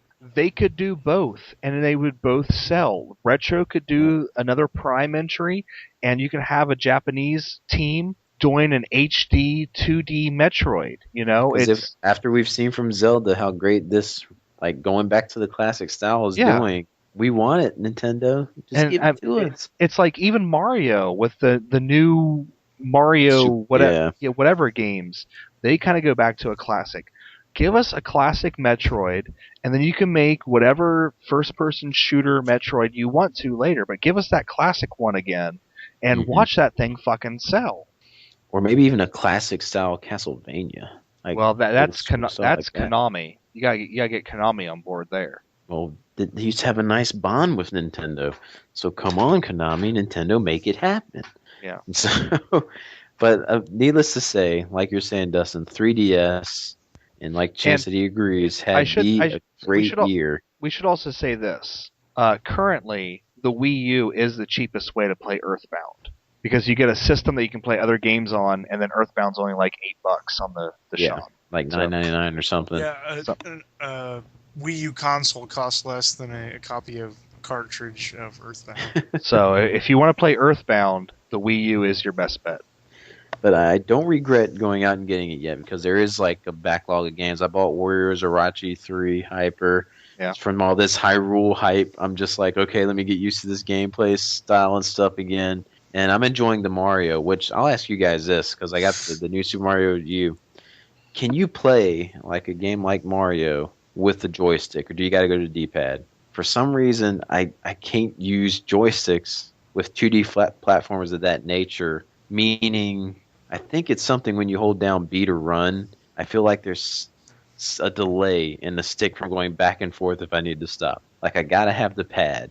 Yeah. How are you guys on that kind of stuff? I'll agree with you on that because playing Mighty Switch Force HD, Yeah. I use the D-pad over the stick like all the But Dustin time. Elysian Tale, you can probably use the joystick, right? Let me think. Or were you I a think, D-pad with that? well, that's a 360. I think I used the stick because the stick is preferable to the 360 D-pad. Um, The stick is always preferable. the stick is always preferable, No. but I No, I will agree with you on that. If it's 2D, I have to use a D-pad. If it's 3D, like Mario 3D World, you have to use the control Yeah, stick. joystick. Yeah, it Yeah. just seems so. I don't know if it was just me or what about you, Chance? Because you went through a Mario Mayhem earlier this year. Yeah, but What about the you? only one I played New Super Mario Brothers on the DS, and I honestly can't remember which one I used. If I used the circle joystick or the D-pad. I think I just kind of switched around, but I want to say I used D-pad on it. But I don't think I've never played one of the other ones Okay, like, well, you where it played through actually Dust had and like an Elysian Tale, actual. so what did you use with Dust? I I mean, it's a see. different I type of honestly can't style, remember. I but probably switched it. I probably used both. And I just didn't. I didn't really have a okay. preference. Like I don't Because know. It's some strange. platformers like that, like platform, I can use a stick with, but it's just something with 2D precision type ones. Yeah. I gotta have the D-pad for some reason. Let us know, Dust. listeners, if you're the same way. Dust is freaking brilliant too. I might add. It's on sale Oh, right now on the winter sale. So Oh my god, that's a yeah. great game. So, but yeah, like I was saying, 3DS hands down agree, and a lot of the main sites are saying that too when they're talking about like consoles up there. Everyone's agreeing 3DS had the year. So hopefully, and Wii U, I feel so bad for it. It had such a well, bad year, I don't but understand why they can't. I mean, I guess it's a different mindset because it's a home console, but it's like the 3DS. They know how to fucking sell that thing, and the Wii U. And I've said this multiple times. The Wii U is just a consoleized 3DS without the the 3D. 2DS, which everyone was laughing out, Yeah. sold like hotcakes. It was people Well, wanted it. I'll tell you what. Here's the thing. At work, people come to me and ask me video game stuff for their kids. And Hmm. people were asking me about what is this 2DS? And I said, A, how old are your kids? And they would tell me, and I said, okay. B, how well do they treat things? And if they were young and they didn't treat things well, I'd say buy a 2DS. And I explained to them what Yeah, a 2DS was. So, I mean, there is a market for it. I mean, it is. if I had destructive kids, I would not buy them a 3DS. I'd buy them a 2DS because it's cheaper, and if they want to destroy it, it's easier to replace than a 3DS. And there's no hinge to break. Exactly. That's the Yeah. most breakable part of a 3DS. So, and hopefully with the year it had, like 3DS, I have good high hopes for the Wii U. And I don't care if it doesn't sell as well as the PS3 or PS4, if it's Yeah. only a 30 million console seller. For me, for a system to be, if it has like 10 solid games for it, I mean, I'm happy. I mean, I think that was worth it. Well, Didn't you say there's some quote, if it has just like a handful of games, it's worth it, it's Dustin, or worth something? yeah, it's worth it if it has a few games. And if I look back at the 360 and the PS3 and the Wii and the original Wii, I probably played my 360 and my PS3 more, but there was so much unique stuff on that Wii that it was definitely worth to have as the secondary console. And I think that's probably where the Wii U is going to be as well. I think people are going to buy a Xbox One for some reason or a Yeah. PS4 and then buy a Wii U as well because you need to have those Nintendo as jaded as people are.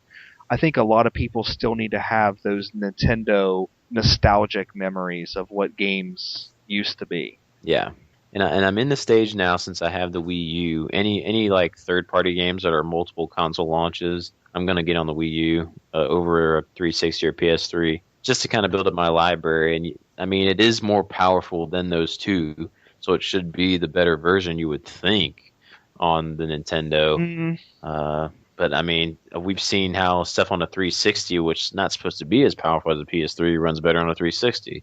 So I don't know, it, but it it all depends on what they build it for. yeah. Like, you would think like the port of Arkham City would be amazing, and it's like it's awful on the Wii U. Like Yeah, there's people say there's like bugs and stuff, frame frame, rate. Yeah, yeah. So, but then again, I heard that the port of Deus Ex is actually really good on the Wii U. So yeah, I don't that know. is. But we'll see. I have high hopes for it, and I think, like we're saying, if I don't know if we're getting into it yet or not, but expectation next year, I really hope it soars. Like I said, the spring is packed with first party titles, and anyone who's trying to buy games in spring, you're gonna have an empty wallet on your Wii U if you're a fan of like Mario Kart 8 and their main stuff. which I'm pretty stoked about that. I know. When's the last time have you into Mario Kart, Dustin, or are you thinking about maybe getting it just to have a game for your Wii U? I will probably buy Mario Kart 8 for my Wii U because I'm assuming because Mario Kart 7 had online play. I'm assuming Mario Yeah. Kart 8 will have online Mario play. Kart Wii had online, I thought too, but I I'm don't, I not don't, yeah, I positive. don't know. But I probably will pick it up. But I'm not the biggest Mario Kart fan. Like I have Mario Kart on the N64, and that kind of gets me by. Like I don't need Double Dash, I don't need Yeah. Mario Kart Wii U, I don't need Mario Kart 7. So it's kind of one of those things. It's one of those things that I accuse Nintendo of a lot of going back to the well on like these really popular series instead of trying to build their lesser tier. Like Fire Emblem has been a victim of it up until the 3DS Fire Emblem Awakening. So it's kind of one of those things Yeah. like the older series just need that great game to push them forward, and instead they'd rather put out like New Super Mario Brothers 97. You know what I mean? Yeah, and I could see Mario Kart 8 is one of those games where it'd be cool. Like for me, like if there's any fans of the show and stuff, because you can open those community races and people can join in. It'd be cool to just race against some of our viewers, like just as a group, like hanging Yeah. out, be part of the AGB thing. And it's one of those games you can do that with, and not just like a 4-player co-op. I mean, you can get like 8 people in there. I don't know how many they're going to go up to. Just having a good time playing some races. So that'd be fun if people, listeners of the show, you guys got it. We just all play together or something. But I will say this: I prefer F-Zero to Mario Kart, and that's a series they should bring back. The reason I can't get into F-Zero because it is so tough for me. That game is hard, and I cannot do it. You just gotta Even spend the SNES one. What about you, Chance? Can you do any F-Zero action? I love F-Zero on Super Nintendo. Then I'm bowing down to you guys because I That game is cannot do it. badass. F-Zero on the N64 is not that bad. I will agree that the GameCube version is tough as nails, but even the N64 version is still. And the reason why the GameCube version is so hard is because Namco got their hands on it. I was watching a speedrun guy do the toughest levels on that game, and I was in amazement, like how was he doing this? There's a definite. I mean, as people talk about there being like an art to Gran Turismo or Forza, there's an art to F-Zero as well. It's not because Mario Kart. I mean, if you're in last place, all you need to get is like a lightning bolt, and then Blue shell or something. A blue shell, and then hey, you win the race. But F-Zero, you actually have to kind of know what you're doing. And with that GameCube, the guy, of course, he was, and not to profile or anything, but he was a Japanese guy. Well, I mean, I could see I'd be the only person who could do it, focused and hammering down on it. So it was just, I was in amazement. When people can play hard games like that, it's just, that takes talent that I don't have. So, yeah. So Chance, you're probably not going to be getting a Wii U for a while. I remember you saying in the past, but Probably you have not. at least some high hopes for it. I of course I have high hopes for Nintendo, being that I've been a longtime fan. I want the console to be a success. I want those really good games to come out. And I do want one. So of course I want a reason to buy it. Of course, a reason enough to buy it. But I think what I'm looking forward to most, in the foreseeable future, I'm really looking forward to getting a Vita because I don't have one. And there's just been so many good games come out, even just within the last few months. This last year, there's just been a lot, I think, come out that's attractive to me. Maybe not to everybody. I really think that the new Killzone stuff coming out looks really awesome, and all of the JRPGs coming out with East Celceta coming out, and with as much as I like East 7, there's no reason that I shouldn't own a Vita so I can play that one. And I really want to get into, I'd really like to play, is it Ragnarok Odyssey? Is that what it is? Yeah. Because I really think that game looks good. I just couldn't remember if it was Odyssey or I think Ace is coming out on the PS3, right? I think it's like getting released on both, maybe. Yeah, I think it's both. So there's your chance if you want to. I mean, it's coming out on PS3. That's just digital, though. So if you're, but you seem to be okay with that kind of stuff. Yeah, I'm really not too big of a stickler. I don't buy much digital, but I really just it is what it is. And you it's will hit a wall that's the unless only you have a buddy. method. Just letting you know. Yeah, sure. And I don't know. I really love handheld gaming, and a Vita purchase just seems logical to me. I think I would get a lot of good out of it, Well, that's and the good thing with the with all Wii the U. It's PSN almost stuff like that's a available. handheld with the I was going to screen. say, yeah, True, let's true. talk about like the Vita for a second, because if you're a new gamer and you want to play some old school games and you don't really care about the collecting aspect, the Vita is amazing for that, Oh yeah, because we can talk about the Wii U Virtual Console, which Nintendo is, like the Wii, doing next to nothing with, whereas yeah. Sony, the PSN store, I mean, I just bought Loaded. I just bought a whole bunch of like Atlas PSP titles on my Vita for like next to Hmm. nothing. Yeah. There is so much on there, and even like PS1 titles. I don't know if they put PS2 stuff on there yet.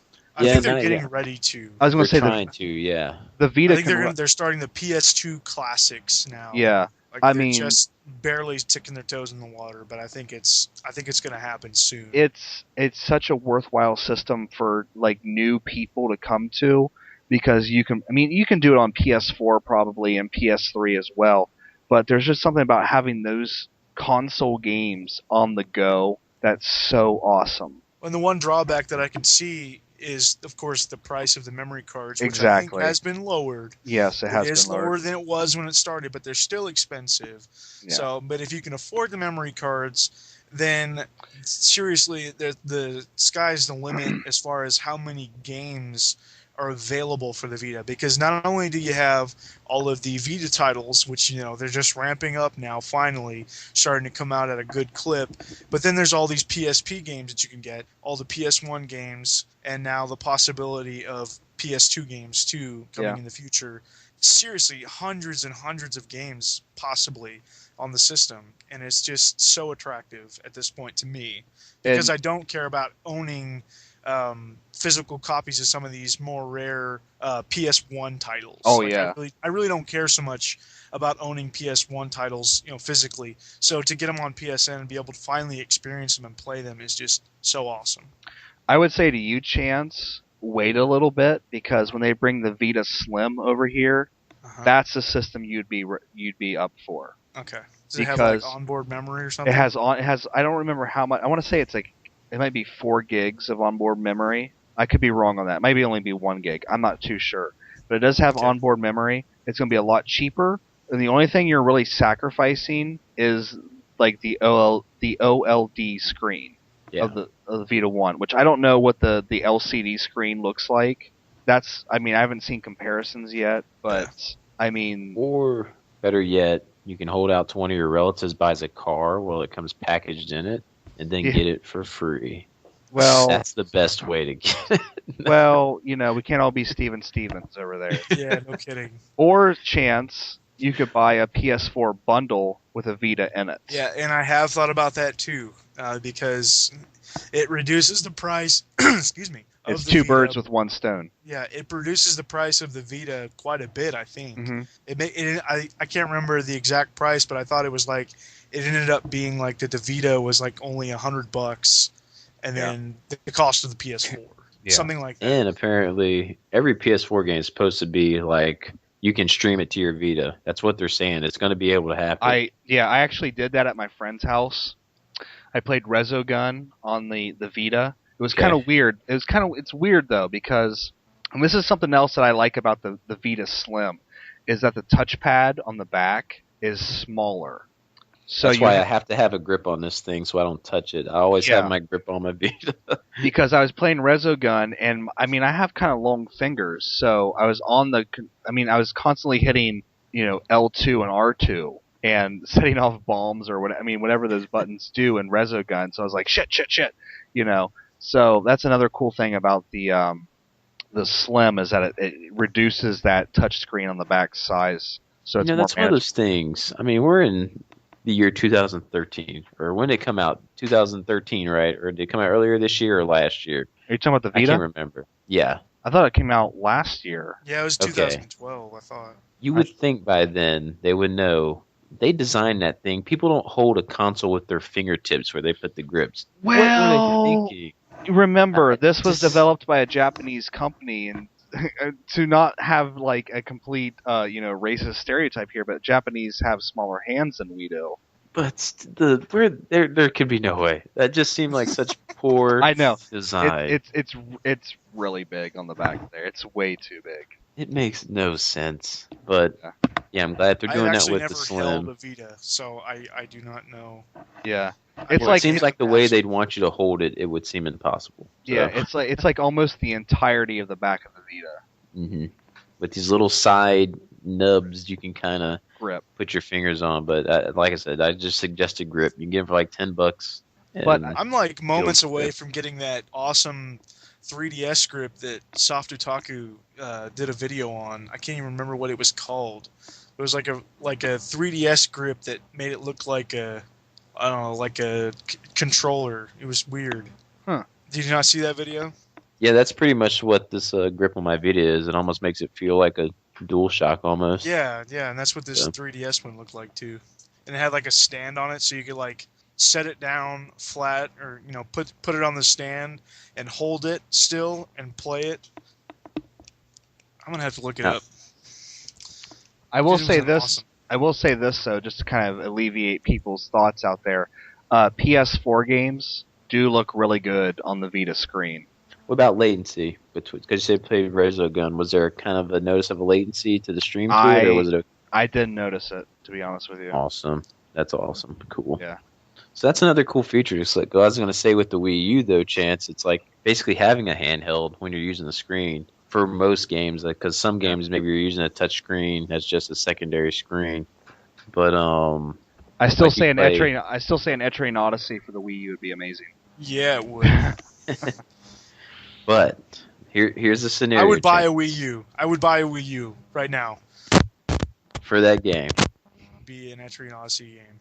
You I was heard going it to here, say Nintendo. it's E3 2014, and they say in 2015 a Fire Emblem and Etrian Odyssey game is coming out. Would you ditch the Vita entirely, put all your funds to the Wii U? Probably not, because I would. It would still remain to be seen, and I know that the Vita has got good enough titles on it right now. But I would Okay. definitely, move in that direction. I would still probably, prioritize the Vita ahead of it. But yeah, Another thing with the Vita, like you were saying with the PSN store, Dustin, like Sony didn't mess around and put like their crap stuff on there. They know they put the good stuff in their Yeah. store and know what's good. And I think there's stuff people still want, but maybe because of licensing issues, they can't put them in there right now. But I mean, there's great stuff in there, not like trashy stuff or filler stuff. They know what they're doing in that store with the classics and everything. So, and they're very reasonably priced. And here's the thing: if you guys want to play PS1 RPGs, Oh yeah, this is the most affordable way to do it because, I mean, you can get a Lundra on there for like $5. and let's be honest, it's the most, it's the easiest way to probably play them. Who leaves their PS1 and stuff out anymore to play an old classic Final Fantasy game? I mean, you can do it on your PS3, but they're so much easier, it seems, to have it on your handheld, where you can just have it out there. And putting your Vita in sleep mode and it doesn't drain your battery, leaving it there, pretty cool too.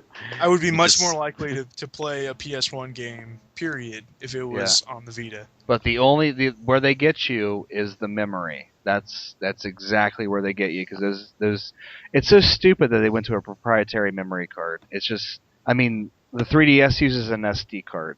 I have a 32 gig SD card in my 3DS. I think it cost me, I don't even, like $20. Yeah, cheap. Something like that, And it's like 32 gigs on the Vita is like over 100. It's outrageous. Wow. Well, even with the PSP uses the Sony whatever it's called, memory stick duos. I mean, I get it that they want to keep with the Sony brand, but why in the hell would you make it so expensive? What part of it is expensive? The name on it, maybe? Yeah, That's the only thing. Yeah. It's like there's no reason that it should be so expensive, The even if it is proprietary. The reason is because we say it is. Exactly, that's what I'm saying. Like, Yeah. there's no other reason other than, okay, well, we want people's money, so we're gonna make this memory card crazy expensive because they have to have it. Yeah. Wow. Anything else coming into your guys' mind about 2013 in the gaming world? 14 Stuff or that jumps 13. out to you? 2014, 13. you mean? Oh, I'm still thinking about 13. I don't know if we moved oh. on to 14 yet. I thought we had, but I don't know if it was just me or Did you think it was a good year in gaming overall, it was or an maybe underwhelming? dude. It was an excellent year in gaming. I mean, Yeah, I thought it was fantastic. there was Yeah, something for everybody out there. The weird thing about me though is, as the year went on, I found and it might be just be because I bought my PS3 late in the game, but I really stopped touching my 360 almost exclusively. Like, same here. yeah, And and I was the guy on the earlier podcast saying I can't stand the tried and true DualShock controller, so I was getting everything on 360. yeah, And then I totally, not because of controller's sake, but I just and started going to PS3 for some reason, and I don't know why, but I did. there's a part of me that thinks it might have been like once E3 hit and like all that Xbox DRM shit came out, and of course they've redacted it and all that shit. Yeah. But like just seeing like the stuff that Microsoft is getting ready to do, like part of me just started playing my PS3 more and buying more games on my PS3 because it's like I don't. well, there was a ton more RPGs come out for the PS3 this year too. Well, that I mean, but true. But also, a lot of the multi-platform games I bought on my PS3. Like I just started buying Yeah. games on PS3 more than I bought 360 games. And I don't. I mean, I have a Xbox 360 Slim, which is supposed to be a very reliable model of that system. But I mean, part of me wonders if it was more like my brain reacting to sort of things that are happening in the next gen, which of course don't matter really right now. But we'll talk about that when we get to 2014. But Infinite may have been like the last one I bought, other than Tomb Raider on the 360. I had Tomb Raider on 360 as well. But I think Infinite was like the last one I bought, and then Yeah. I think like most other things, when I went to pre-order them, I said PS3. Mm-hmm. Which I mean, it's kind of a weird Wow. thing, but I mean, I bought my 360 first, and I was kind of, I mean, if you really think about it, this generation, I was more of a Microsoft fan than a Sony fan. But once I got my PS3, and I really started to enjoy not only the games on it, but like just the interface, like even the crossbar. A lot of people, get pissed about that crossbar, but it's a lot more intuitive than the current dashboard on the 360. And then, Oh yeah. I mean, we can sit and talk about PS4 versus Xbox One. That Xbox One looks like someone just like jizzed all over the screen. Yeah, I've heard nothing good with Yeah, the it's like Xbox One. you have no idea what you're supposed to even go into on the Xbox One. And then PS4, you're just like, I know this. I mean, it's so intuitive. It's just crazy. Yeah.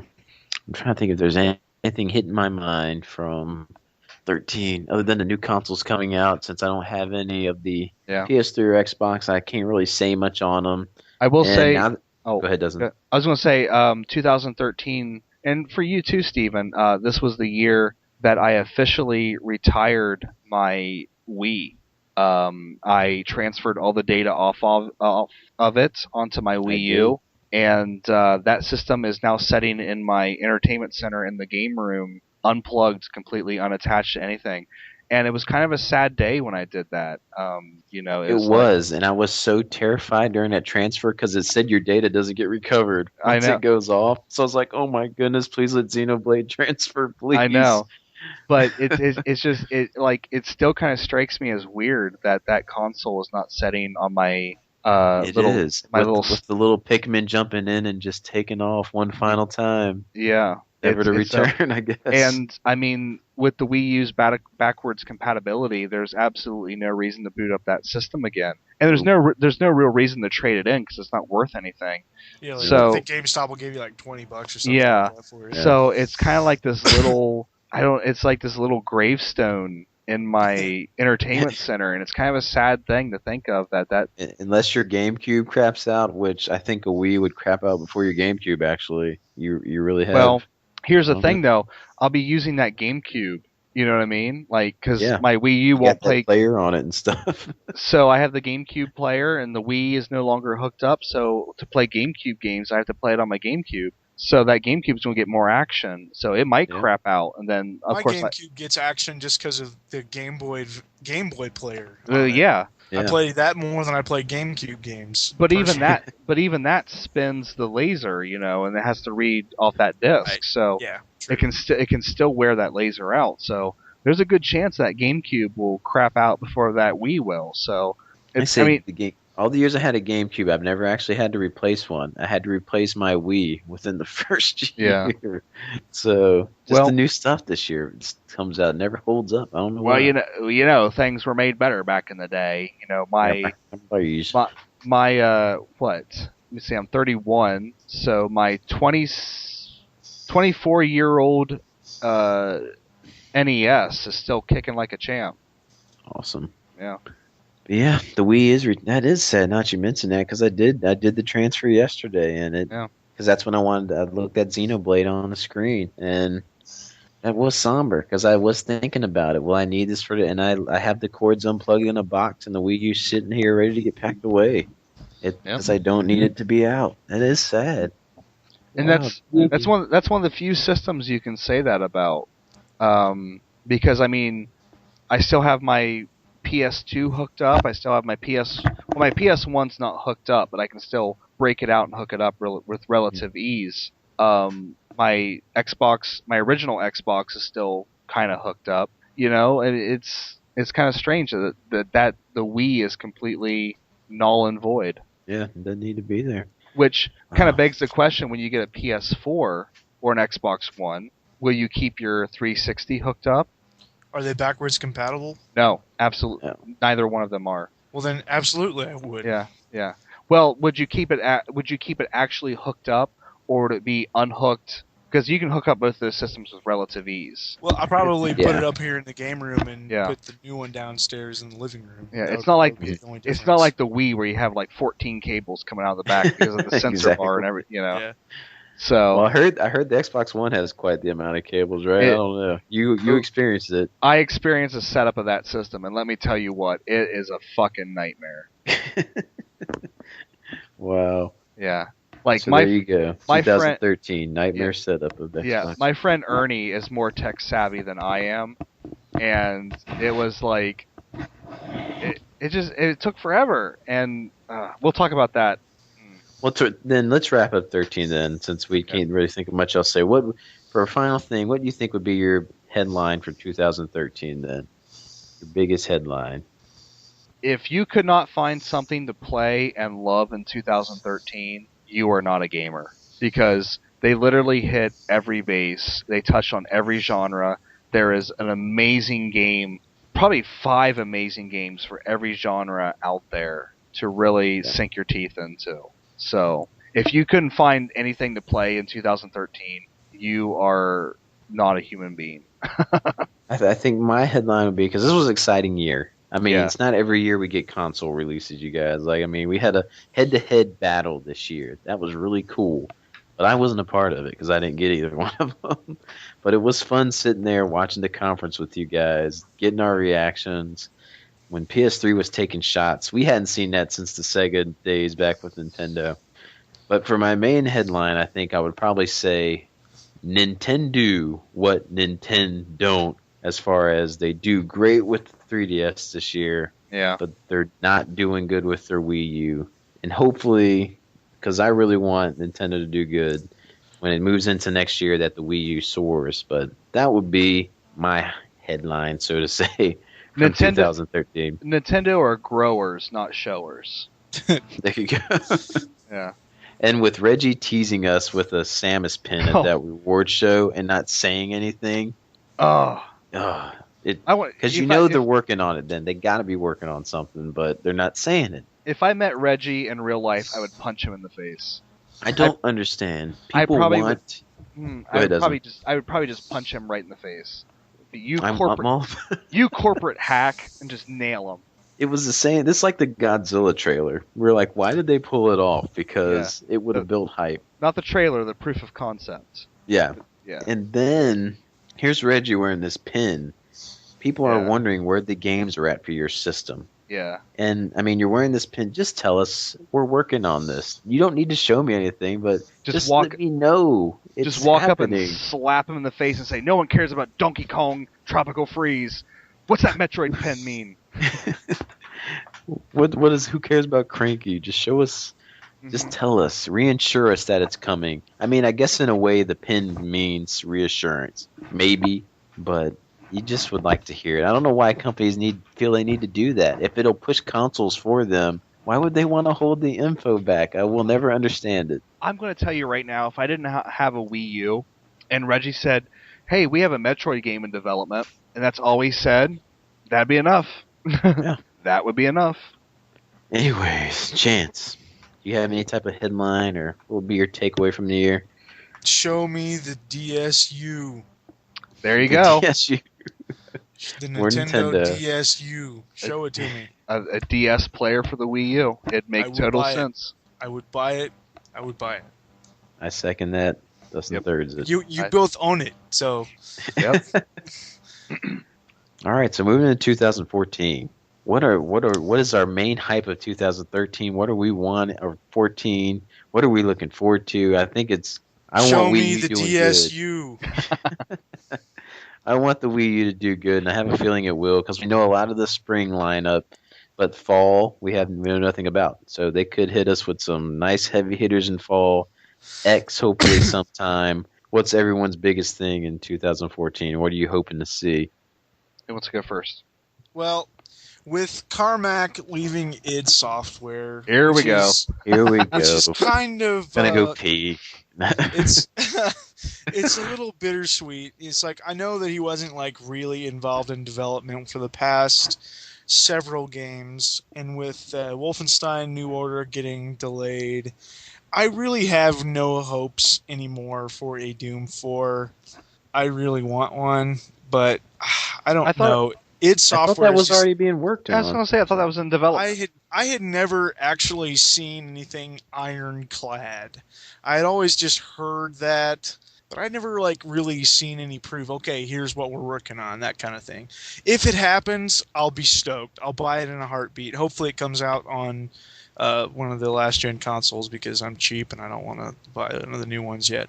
Even though I'm sure that they'll be great on the new consoles, but I don't know. And even more so than Doom 4, because Doom 4 is actually getting, like you said, a little bit of talk here and there. A Quake 5 would just be, I would just shit my pants if they announced a Quake 5.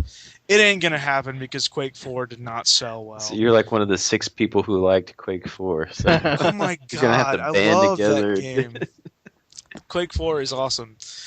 Shut your dirty little mouths, Steven. If I could have made it through the first 20 minutes without the screen tearing to just blackness the whole time, See, I I never would had have that gladly problem. played it. Oh, it did it for me the whole time. So this was a launch 360 though. I was playing it on. Oh. Yeah. Well, that's what mine is. Chance, I want to ask you a question here. Sure. Because I don't think we've talked about this. Is Carmack leaving id equivalent to, say, Inafune leaving Capcom or Sakaguchi leaving Square? No, because like I said, it's not like he's been involved that much in the last several years. I mean, he's been there, but he hasn't been like in development for like, I don't think he had much to do with Doom 3. I could be totally wrong, but I don't think he had as much to do with Doom 3 as he did, back in the day, with the original Quake, for instance. That was kind of his baby. Yeah. But so I mean, with him leaving, it's just kind of sad. I posted on Facebook, that I was pretty bummed about it, and one of my friends had talked about it. It's like, it's really sad, but it is true with a lot of those old companies. Everybody's just gone. I mean, it's all new school now, and that's fine. I mean, it was bound to happen, one way or another, whether they died or whatever. But it's just kind of for me sad. Okay. But I mean, he's left to pursue a career in something he feels really strong about with the Oculus Rift stuff, and power to him. He can do whatever the hell he wants. He's he's a brilliant guy. Let me put it to you this way: so if Carmack goes out and makes his own game, are you going to be excited about that game as much as I'm excited about, say, Mighty Number 9, or I was excited about The Last Story? If it's in the same way as Mighty Number 9 is to Mega Man. Like if he was to go and make a classic style first person shooter game in the same vein of Quake 1 or 2. Yeah. But but modern. Absolutely. I would shit my pants. That's And it would something be kind of awesome. interesting. I just, you saying that made me think of this. In the console world, there is this huge demand for like throwback or retro games that you do not see in the PC world. Am I wrong in that? No, I think you're right. Right on. Like you don't Absolutely. see people like clamoring for like that classic Doom feel. And I will tell you what, playing the BFG edition of Doom 3 with those classic Doom games, I was having more fun playing classic Doom than I was having playing like most modern games. Yeah. And It holds up. it's so weird how that like you don't see like PC gamers like wanting those classic style games, like a classic like a new Baldur's Gate or something like that. You know what I mean? Yeah. It's weird how that doesn't exist really in the PC world. Well, and some of those games, I mean, they still hold up pretty well. Like you Yeah. just said, I mean, classic Doom, anybody could play classic Doom. Yeah, and it's so right much fun. now, So much fun. Still get just as much good out of it as people did when it came out. You know, obviously they wouldn't think the same things like, "Oh my God, I've never seen anything like this before," you know, like they did back in the day. But it would still be just as much fun. Until a door opens and a cyber demon comes at him. Well, yeah, that'd be fun, but Is there a guy at id still who would be that Inafune, or no, I think he was the last one really. okay, so he was like Because okay. Romero left a long time Romero ago. left a long time ago. And he was kind of the one. He was kind of the rock star of the id bunch, and he left. You know, I think right after Quake or Doom 2, and maybe even I can't remember. He might have been on board for the first Quake game, but I don't think he was there much past that. And then he kind of jumped ship and did his own thing. And then he had a game come out, Daikatana. I think it was on PC, and I know it was on the N64. But it never did very well. But I always wanted to try it just because it was a Romero game. You'll love it, probably. Daikatana? Oh, yeah, I'm sure. Yeah, I heard it's like one of the worst games ever made. Yeah, I heard it's pretty bad. And with the way I feel about the N64 anyway, I can't imagine that I would like it at all. It's the worst game ever made. Chance will love it. Chance will love it. Well, probably. But anyway, besides my my woes with id Software, and you know, I just think that Bethesda will just ruin it because they haven't been owned by Bethesda for that long, and now with Carmack being gone, I just have to think that it really is kind of over. Even if more games come out, and I will still buy them because I'm just that kind of person. I just don't think it'll be near as good as Doom 3, especially because I loved Doom 3 so much. I want But to ask you other guys. than, go ahead. I was gonna say I wanted to ask you guys because Dustin mentioned something about retro and PC, and it made me start to think. It's totally off topic about Dustin. You had back-to-back frustrations in games this year with Resident Evil and Batman. Yeah. And you're saying something with the battle system and Cooney. We're all getting older. And I'm not afraid to admit, I've seen my skills kind of dump down in gaming like I used to be in the past. Are you starting to see that with yourself, or do you still think you're holding up tried and true? Or do you think they're slightly diminishing? I know they're slightly diminishing because sometimes playing a game, like you can just feel it in your hands, like the muscle memory is just not there, and your reactions are slower. And sometimes, like, it happens a lot of times when I'm playing 3DS or the Vita, like, my pinky and my ring finger will just go numb. You know, like, I can feel, quote unquote, the ravages of age on my gaming hands.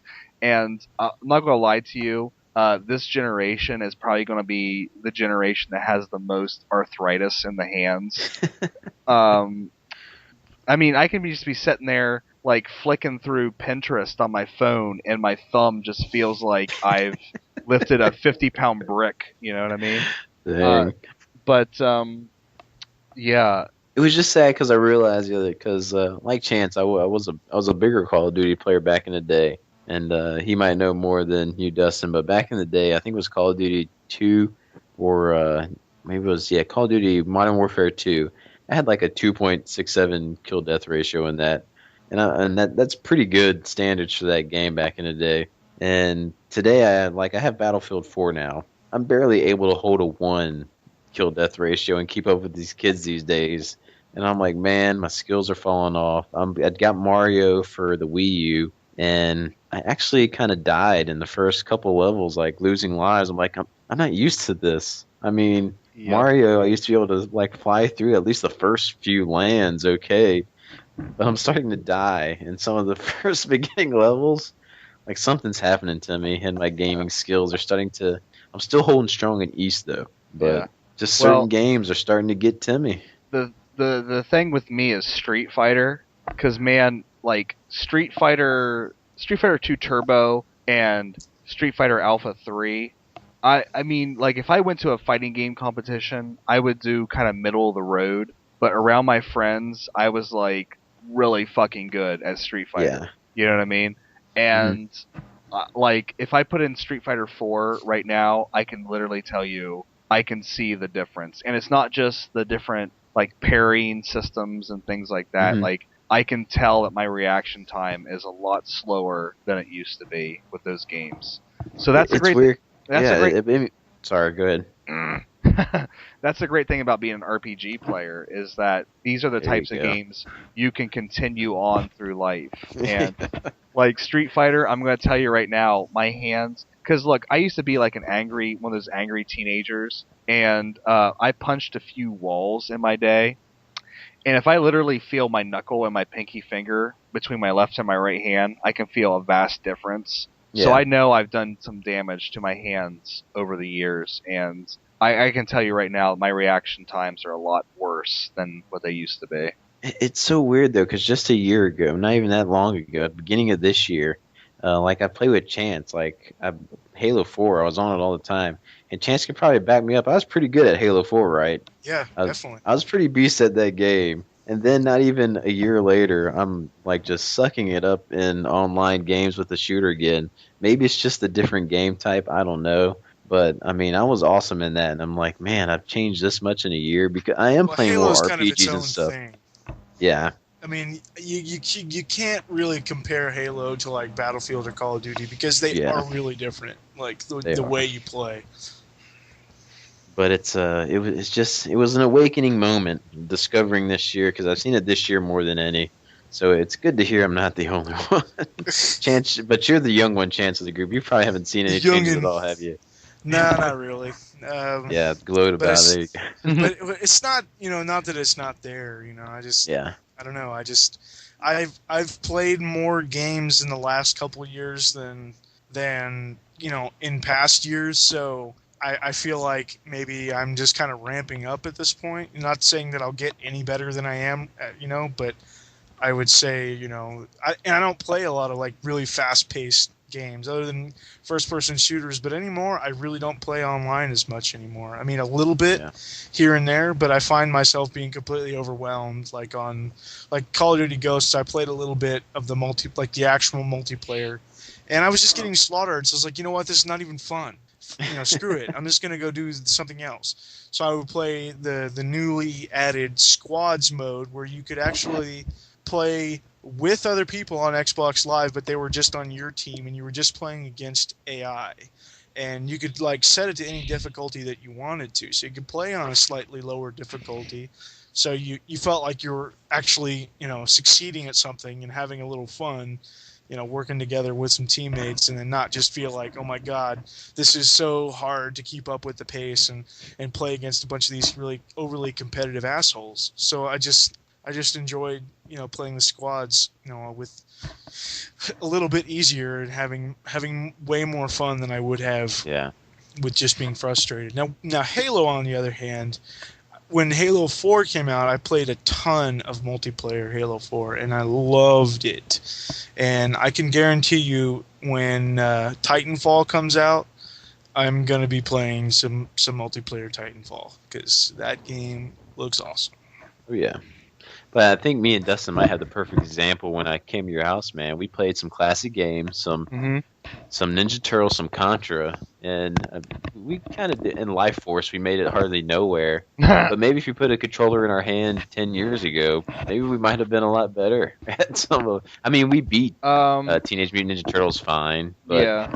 I would have been better at Teenage Mutant Ninja Turtles, but not Contra, because Contra was not a game I grew up with. Yeah, some of those games are just hard, but the Teenage Mutant Ninja Turtles, I know we probably could have did way better. Maybe just a few years ago, if we weren't old men. You beating the older man. I think you're only like a year older than me, Steven, so it's funny to hear I you feel old. describe yourself as an old man. The job's wearing on me. Well, yeah, Kids, and the kids. both of your jobs are quite a bit more, physically demanding than mine. I sit behind a desk and type. Mine's not really physically demanding; it's more mentally draining. Yeah. That's how yeah. Anyways, back on topic. See, I told you I was going to sidetrack you guys all evening. But for 2014, I think what we've seen here, especially with the Operation Rainfall and stuff in this past year even, I'm wanting to see the continuing rise in the JRPG comeback. Yeah. With Xillia 2 and stuff being, like, they're bringing more tales over here. I think that, as, this might sound kind of silly, but I think there was a lot of lessons learned with Operation Rainfall, and not that our JRPGs are going to ever be like blockbuster sales like Call of Duty or things like that, but that there is an increasingly strong market for that, because I think it's been out of the limelight enough that it feels fresh again. And I think a lot of people, especially I think Xillia was a big hit. Awakening was a big hit. Kuni was. I mean, Ni no Kuni. So many, it's down to cheap prices. It's a greatest hits, isn't it? Yeah, it is. It's a greatest hits. Yeah.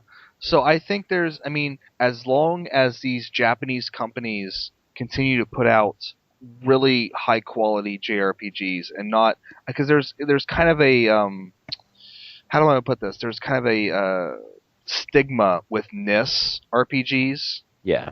That they're just kind of churned out and not that great, which some of them aren't very good. As long as like and some of them, unless you want to devote over 100 hours, and you might not ever finish.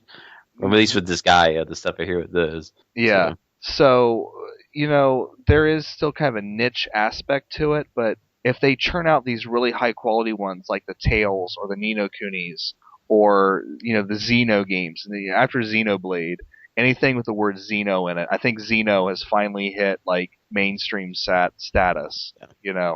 God, I can't. Of course, Final Fantasy is going to sell. I really want Dragon Quest to do well, but it's like Square Enix is just like forgetting they even own the rights to that. Do you think they tried to do something with the online in 10? Yeah. How much longer do you think? Because people still love in Japan and stuff, they love Dragon Quest. It stays classic. Yeah. Do you think they need to make a change for it to be bigger over here? I mean, I know you probably don't want to see it, but does it need to happen? It needs to be on mainstream consoles, and it needs to be flashier.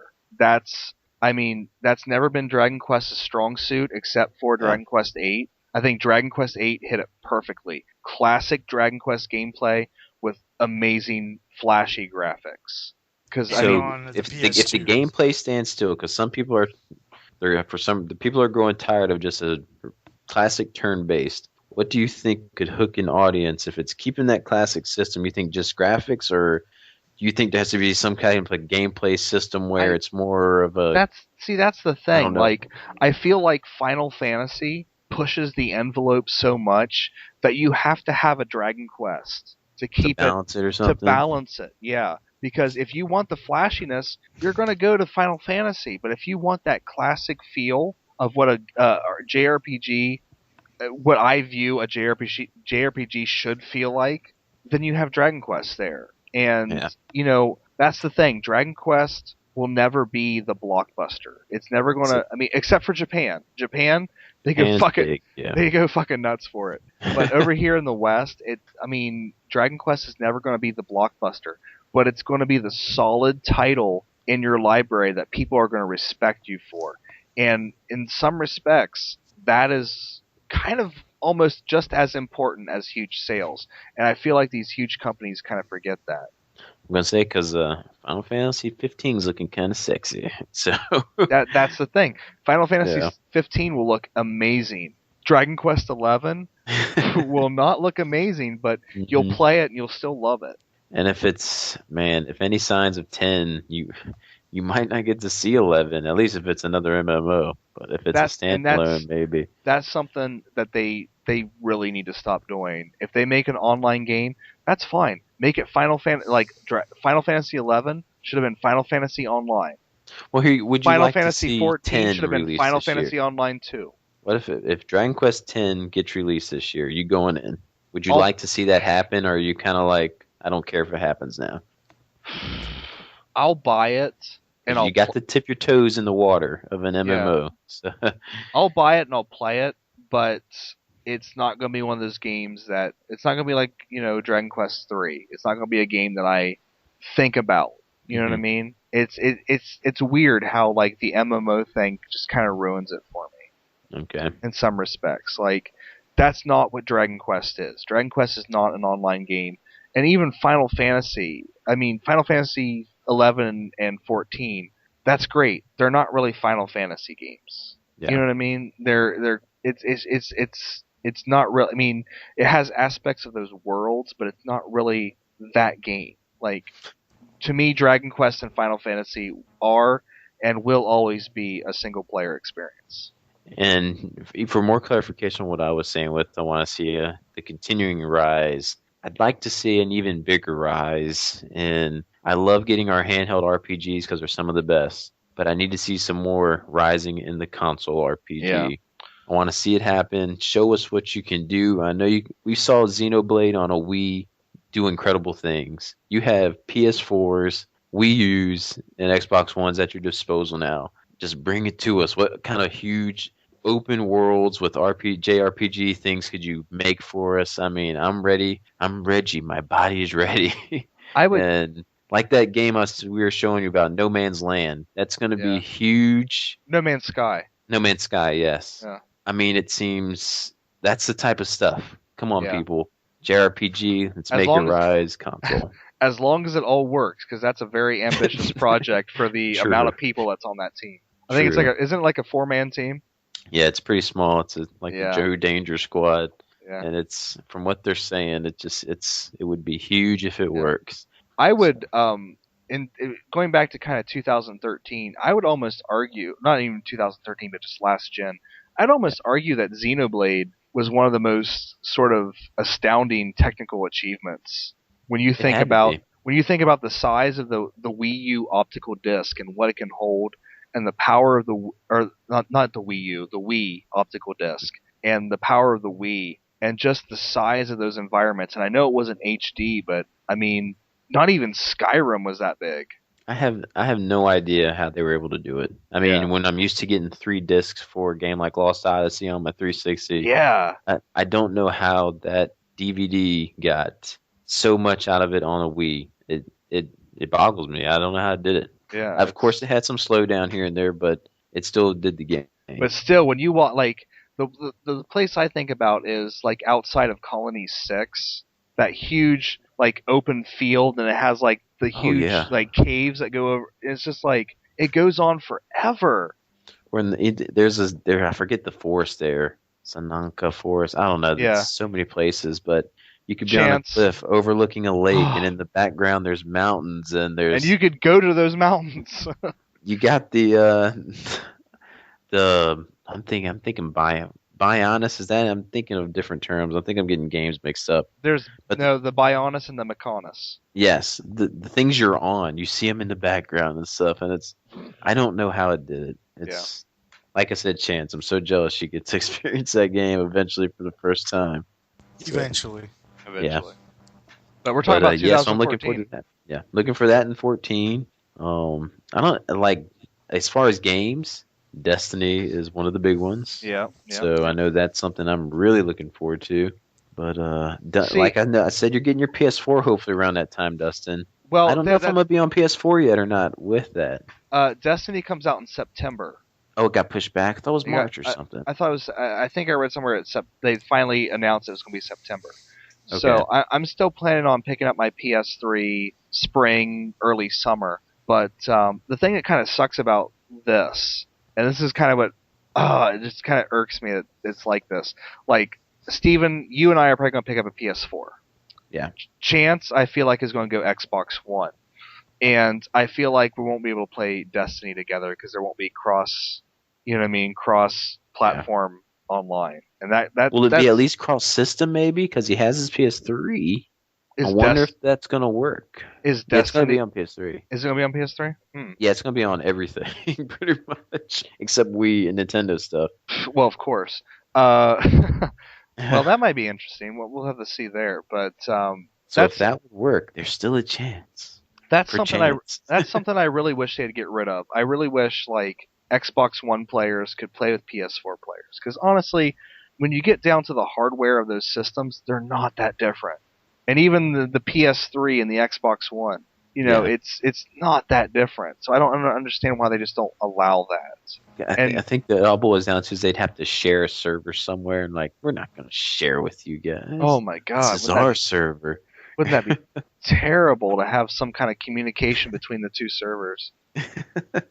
But I think, but like, I don't know if my PS4 will be this year. And I mean, Destiny. I don't know if Destiny's mm, going to be the system seller. I think by Want a summer, little bit more. I think by summer you're gonna have a really hard time resisting the urge to buy a PS4. But I don't want to see. I hope I'm wrong. I just want to see some stuff coming out. Like I'm Yeah, seeing the spring lineup for Nintendo. Let me start seeing some spring lineup for PS4 because right yeah, now, Watch Dogs, I don't really care about like a lot of people, yeah. and there's not too much stuff for me. So we'll see what happens. I don't We'll see know. what happens. But what about East you, 8 Chance? on PS4. What are you looking forward to sometime in this year, except owning a Vita? I don't know. Like I said, I mentioned Titanfall. I'm really looking forward to that. I don't know if either one of you have I'm watched actually looking forward much to that about that. too. Since I I think heard it'll it be will be on awesome. Xbox. Yeah, it's going to be on 360, PC, and Xbox One, and I think eventually it'll probably be on PS4 too. I mean, just because money. But I thought I saw they signed a complete exclusivity deal. oh Yeah, I well, But, maybe think it that won't be is the then. big Xbox. Yeah, that's theirs. yeah, I think they locked that down.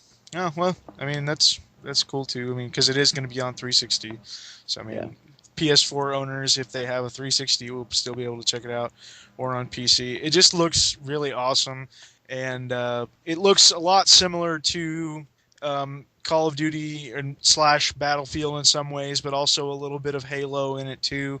And I think that's the reason that it's so attractive to me. Is it kind of looks like a kind of amalgamation of a lot of first-person shooters that I like, and so I think that's why I think that it looks so good. And you get to fight in awesome mechs, so it'll be a little bit like Front Mission Evolved, and I know how much you guys love that game. So Well, you're a 3DS owner as well. Anything on the 3DS front? Maybe have you heard of that? Catching your eye?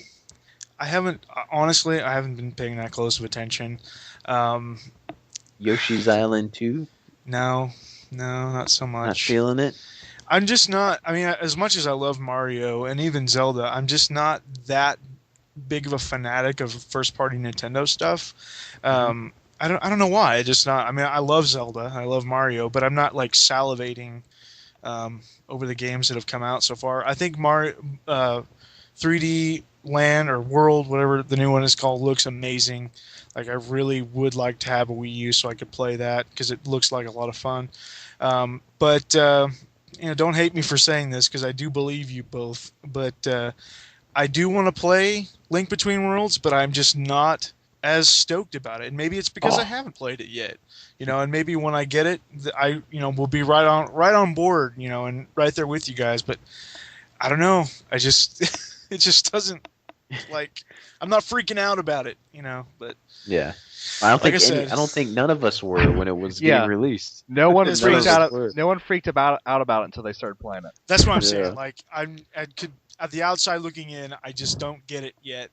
I'm sure that I will though once I play it because it is pretty high on my priority list to get. I still really need to get a copy of SMT4 and Etrian Odyssey 4. I really need both of those games. So they're kind of edging out Zelda on my to-buy list as far as full price 3DS games go because I really do want to get the box set of SMT4, so I'm gonna have to get it on Amazon, and I'm gonna have to pay full price Yeah. for it, which is fine That that's kind because of the tough part being a Nintendo owners of stuff. Nothing ever goes down, so you're Yeah. like, man, I right. want to wait for a price drop, but it never comes. You're right, and I wasn't so much worried about a price drop with SMT4. I just didn't have the cash at the moment, when it was available readily in Yeah, store in GameStop. So when I did finally get to GameStop with some cash, they were still asking full price, $50, and it was just the 3DS case and the cart. So I was like, screw that, because I could spend the same amount of money on Amazon yeah. and get the box and the book and all that great content. So that's where I am with that. As far as Etrian Odyssey 4 goes, I won't be totally bummed if I don't find the box and the CD, but I do really want those though. So I mean, I am kind of holding out for those two. And then after I get those two, then Zelda's kind of next in line as far as 3DS games go. But as far as 2014 releases, I really honestly haven't been paying that close of attention. Destiny does look awesome. I can't wait to try that as well. And other than that, though, I haven't picked up on a lot of titles coming out. Now, me and you, Dustin, after the conference with the division, we were both kind of. It was like in our top three of what we were excited about during a conference. Mhm. How's your feelings been on the division now? Is it still kind of up there? Is like I still want to dabble in it, see what it's about, or where you at with that game? I still want to dabble in it. I think it's still going to be. I mean, you can't. It's one of those things where like when you watch that video, you're like, oh my god, this is exactly what I want out of a game. But then at the same time, it never lives up to that. You know what I mean? So I don't know. I still want to dip my toes in it. I want to dip my balls in it. It does interest me because I think it's more of an online. I don't know if it's a PC game. I don't know if you guys have heard of it, but DayZ. I get more of a vibe where it's not like an MMO like we played with Final Fantasy 14. It's Yeah. more of a you're in this world together, and it seems more like a surviving thing. Yeah. Like you're just trying to And survive almost. that's kind of it.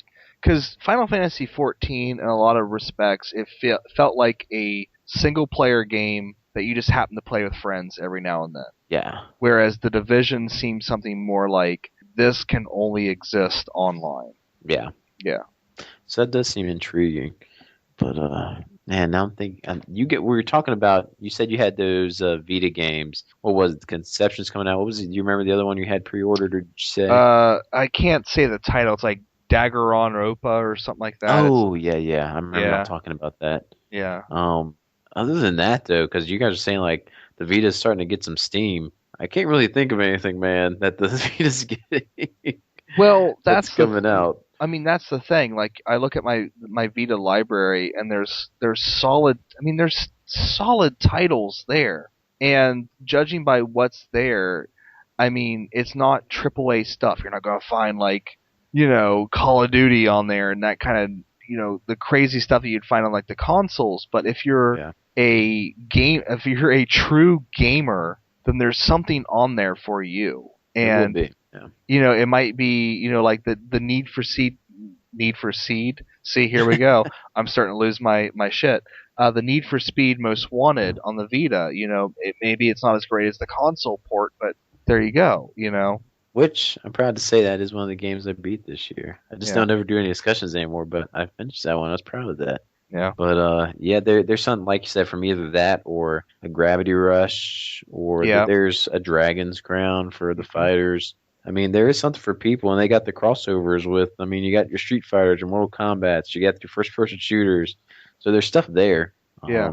But I really do hope to see more. It's one of those things where the system, I mean, it still just costs too much. It's a big investment to buy a Vita, and if Sony would just be smart, and like Arrow was talking about how some place over where he lives, in Europe was selling it for €100. Yeah, I remember and they were flying off the shelf, and it's like if they would just do that here in the States, people would go out and buy a Vita.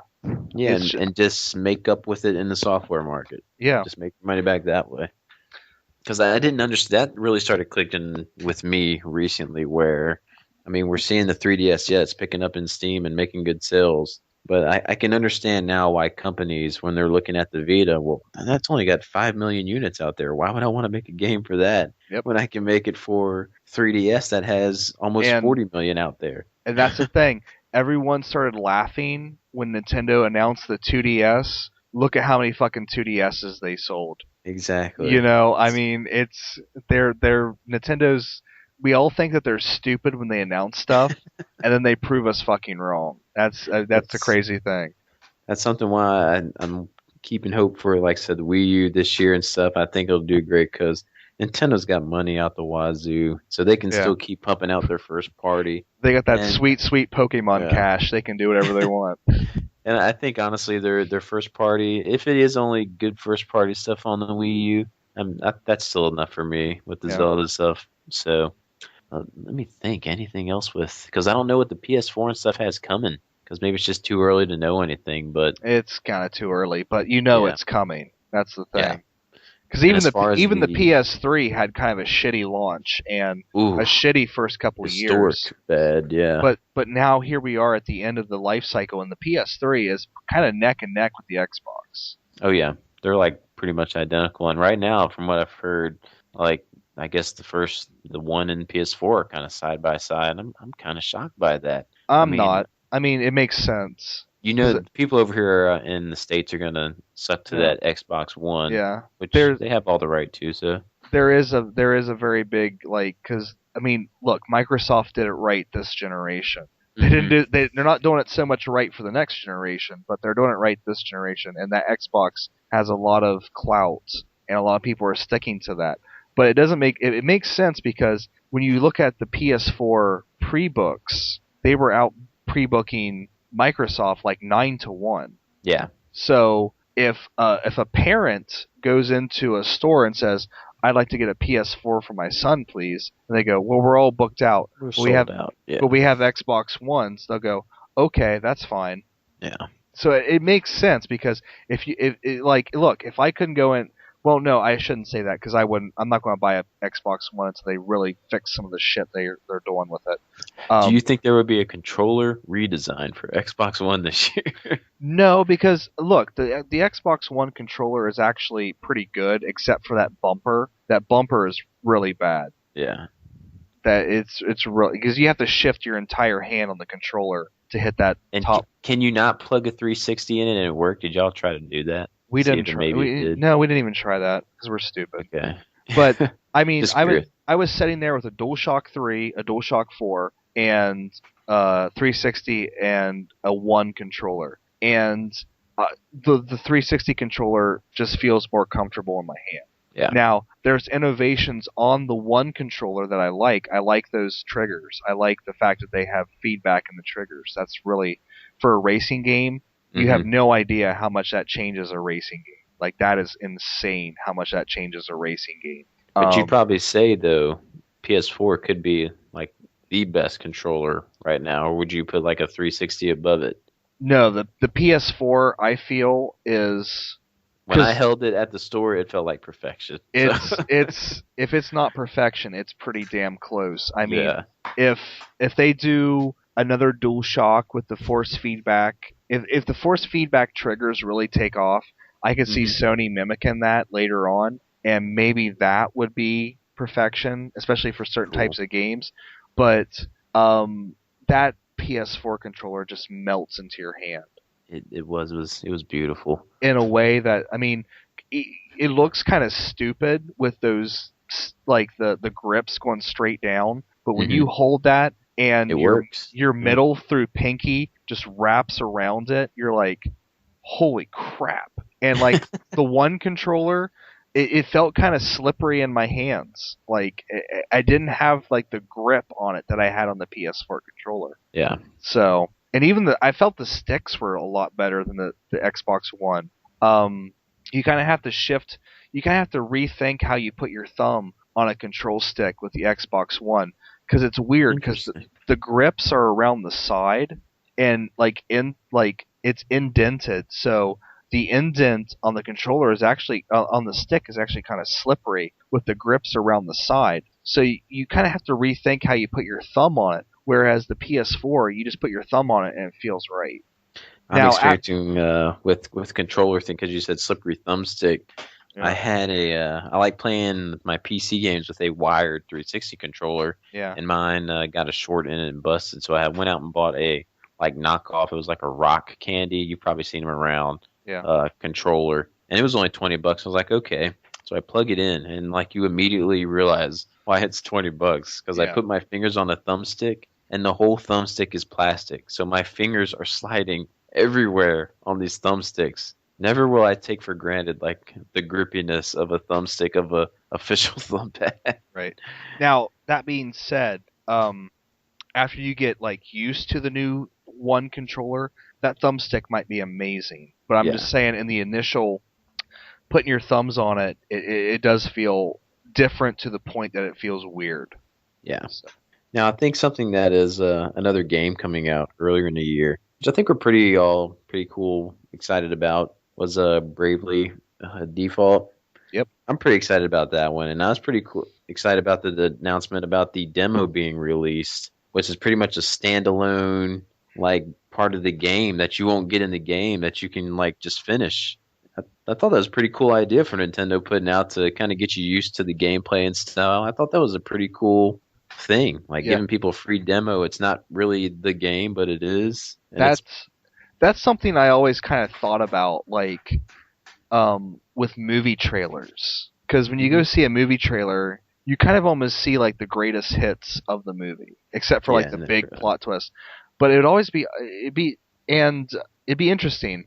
And Doctor Who kind of did this recently with a mini-sode that they put on the internet. With the Day of the Doctor episode that just came out, the 50th anniversary, Hmm. is have the trailer be its own sort of intro thing, and then to the movie. So it's kind of Yeah, a part of the movie.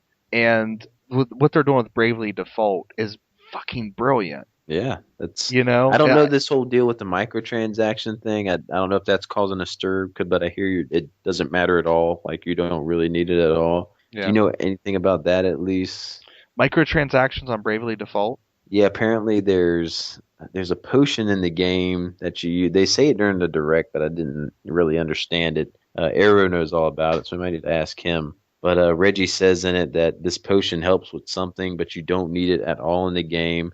It's just if you want to do something else in it. I don't know. But It's anytime you see the word microtransaction, you get kind of scared. Like, what Yeah, are they doing? and that's something that And it could be with Xbox. play coins that you buy. I don't know. Maybe Yeah, it's play coins you get it with. I don't know, but that's something that Xbox has really been hit hard with. Is a lot of their games have those fucking microtransactions in them, and it is something that Forza 5, which y'all played, was horrible with it, but they've kind of went back on yeah. some of the prices. Forza 5, Crimson Dragon. There's another game on there that has the micro because Pete Dorr just did his Xbox One impressions, Yeah, and he talked a lot about the microtransactions. And to me, that is fucking awful because you pay $60 for this game, and then it's like so you there we can go. 2014, get rid of them. Get rid of the microtransactions. yeah, unless you make the game like $10, then fine. Yeah, Or free to play, then microtransaction the hell out of it. But if it's $60 up front on top of microtransactions, fuck that. yeah. That it's when I heard it was in Dead Space 3, like stupid stuff. That's just taking things out of hand. Here, just buy Yeah, your gun, so you don't have to yeah, find it or build it. That yeah. kind of stuff ticks me off, but I would much rather hopefully we'll get rid of that. I'd much rather grind in a game than just pay like $15 for the gun. Fine. Yeah. That's yeah. So is there anything else jumping out for you, Dustin? Like maybe a specific game or something you're still kind of Um. hoping out? Is 15 coming out this year? Is that like 6 years away? We're Oh just my god. I don't. It's been 6 years already. I don't know. Um. I don't. I oh, don't. 13-2 for me too. I know I'm 13-3. not one of the big 13-3. Yes, I know it's a totally different change up, but Yeah. I'm just such a fan of the series. I'm sucked into that one. So Yeah. Um. Game wise, I really the only game that I'm like super excited about in 2014 is the hope that X comes out. I, I'm Other hoping. I thought it is confirmed with that. Like, they keep yeah, showing 14, so I really hope it's true that it does come yeah.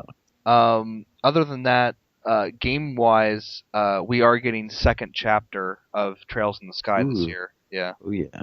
So I am looking forward to that. But game wise, you know, I'm one of those guys that doesn't really get like super excited about a game until like its release day. Hmm. So even if they announce like a 2D Metroid, you know, I'd be like, oh yeah, I'm excited for it, but I wouldn't be like rabid until like the month of, you know what I mean? Yeah. So, but I'm really excited to see the Vita kind of. And Zillia 2 isn't this year, is it? Did they just announced it's coming here, or are we getting it in 14? I thought we were because it's already out in Japan.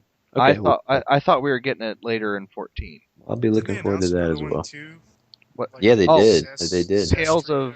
of Zestria, which is Yeah. going to get a worldwide release as well. So for Tales fans out there, Namco's doing us right. So support them.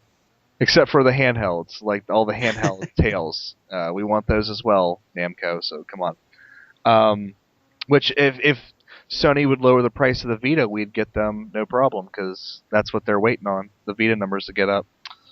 I'll Catch tell you 20. what else I'm looking forward to. Huh. Dustin getting his PC built so he can start experiencing I some know. great stuff. I'm dragging my feet on that so much because like I have one friend that built me like this future proof one that's almost $1,000, and then Steven built me one that's a lot less, and it's like I had to figure out what I really want it for. Yeah, people in the chat, you guys chime in, or in the, what would you guys think? A future-proof, high-buck PC, or something that can play the here and now, Yeah.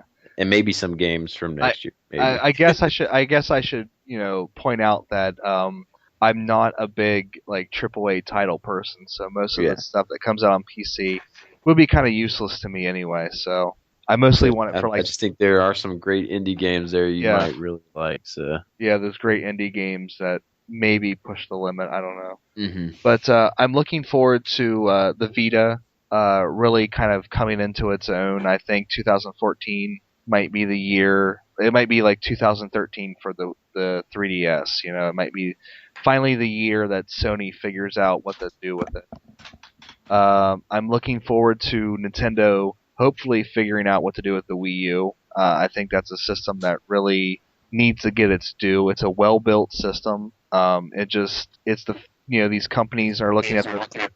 Whoa! Can you guys hear that? Yeah, it's crazy. Yeah, we're all echoing. My, Is it you, Steven? because I said I had to go to the bathroom to pee real quick, so I turned my headset up real loud so I could hear you talk still, Uh-huh. and I guess it created an echo. So Well, there sorry we- about that. There we go. Continue while I was go gonna say- urinate. It's just it's sad that the Wii U is only being supported by Nintendo because Nintendo can only do so much. You know what I mean? It'd be great if some other companies would come in and help out, but until Nintendo gets the numbers up, they're not going to do that. I'm looking forward to getting a PS4 and seeing what all the next gen has to offer, and I guess really other than that, I mean that's really where I'm at. It just kind of seeing where these consoles go from here, I guess. Yeah, I was looking up. I'm surprised we haven't touched on it yet. I guess none of us are big Persona fans in here, but all those Persona type games that were announced. Yeah. Was it like last week or whatever? Yeah. So Persona 5 Well, coming out. Even Arrow, who's a huge Persona fan, pretty much laughed at everything until like Persona 5 was announced. So I don't know though. This Persona Q thing looks really interesting. Oh, yeah. Me, that because does it's like look a awesome. dungeon crawler. So it's like, okay, you got Yeah. my attention. You know, and I've never even played a Persona game. So I was just thinking about the Persona dancing game. Oh yeah, that yeah, total joke there. But Oh man. I think I would have paid to see his face, like Yeah. while he was watching this. Well, part of me he should have wonders. recorded himself. Yeah, part of me wonders how much of that is because Sega just bought Index. You know what I mean? Yeah. And they're like, well, dancing games are good. Make a Persona dancing game. And they're like, okay. I wonder if that would. Go ahead. I was going to say, I wonder if it was like a deal. It's like, well, we'll make this Persona dancing game if you help us fund Persona 5. Yeah, for real. Yeah. Well, and they, I guess they recently announced too that Atlas has the option to like resurrect old Sega games if they want to. That's Oh yeah, exciting. they did. That's exciting because I could see Atlas releasing like Shining Force and Yeah. Oh, It's like, that'd be Fantasy awesome. Star. Yeah, how badass would that be to see Yeah. like a new classic style Shining Force game or new classic style Fantasy Star game? Or- I mean, or- I've never played Fantasy Star Online, so I can't. or Atlas, and I'm just speculating here. Atlas saying, "Hey, Shenmue 3, let's do it." There's no hope for that game. I know. No. Or But was I, it, I could see you Yakuza guys 5? really getting into Fantasy Star, though. Some old Oh, yeah. school throwback to that. I could see both of you guys enjoying I'm that. sup- You know, I'm surprised with like the recent like craze for retro stuff that Sega has been like, let's make a throwback Fantasy Star. Why not? Real. Even if it was just like a reboot, like a remake of the first game or something Yeah, in HD. Like, how badass would that be? especially those dungeons when you go through in first person. People Yeah. would probably love the map system back then without having to rip Oh, off the man. grid paper.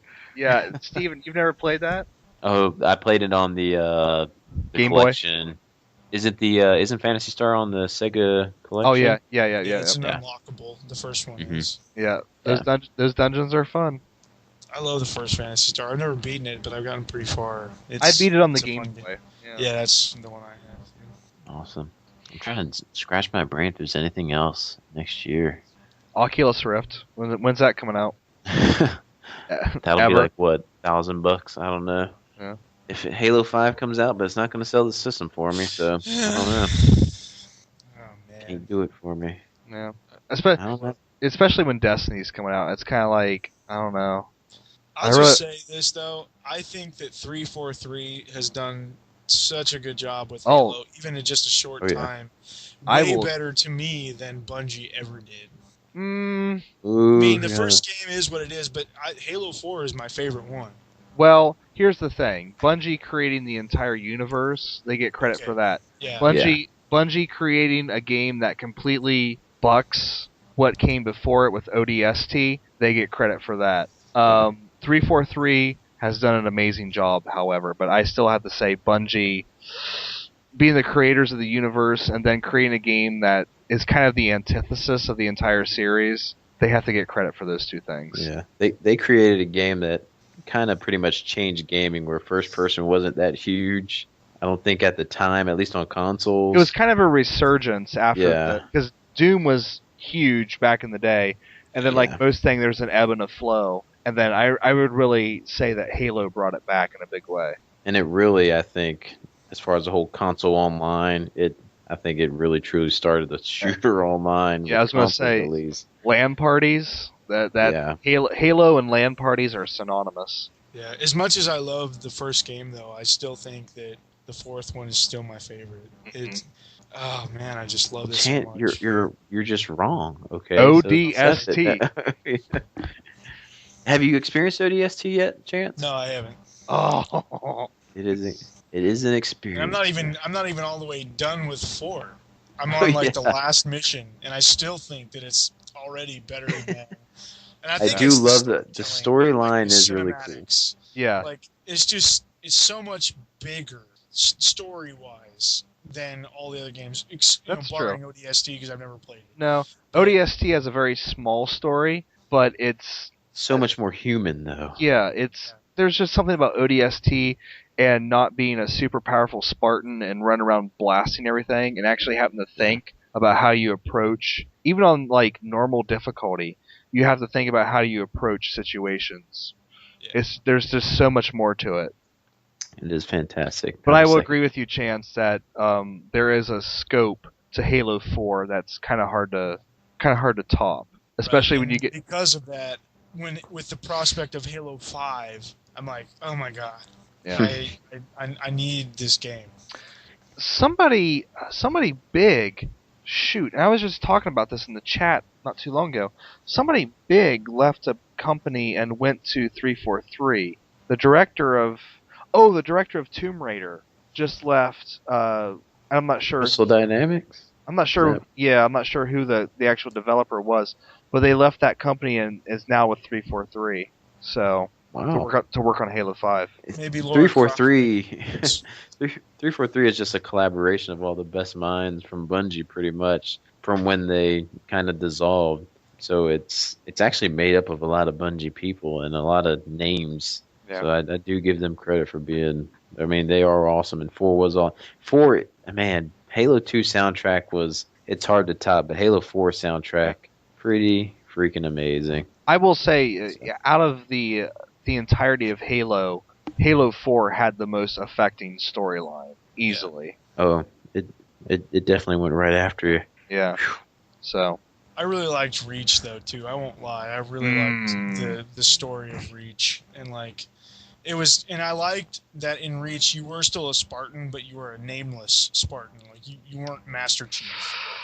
We will not mention Reach in the same breath as we mentioned 4 and ODST. Well, I will. Because Chance taking a stand. All right, I'll let him. Actually, I don't think I actually haven't played any Halo that I didn't like. So Yeah, I enjoyed Reach too, but I don't know. After ODST, it was like, it feels like I'm playing Halo 3 again. All right. Yeah, and I really, really liked the story of, or like the campaign, not necessarily just the story of 2. And it's usually the one that gets kind of knocked on the most, but I really enjoyed 2. I thought it was nice. I enjoyed 2 as well, but there's a lot of graphical hiccups with that game. yeah. Whoa. I would say of all the ones I've played, it's the least probably, but saying that, I mean, it's not fair because I like them all a lot. So you need to get on ODST. yeah, I do. I need to finish 4 and then I'll play ODST. Nah, because aren't you playing 4 with a friend? Yeah, but I'm kind of at a standstill right now actually because my Xbox Live has expired and I'm too cheap to up it right now. So single player. Okay, do I play through it single player from the beginning now, or do I just like redeem? You should be able to pick up at that chapter. 7-day trial. Can't you just Xbox pick up at the Live. chapter you left off on? Yeah, but it's a harder difficulty. I guess I can do it. Man up, Chance. You can do it. I'm a puss, man. I'll admit this. I play games on easy. I like to beat them.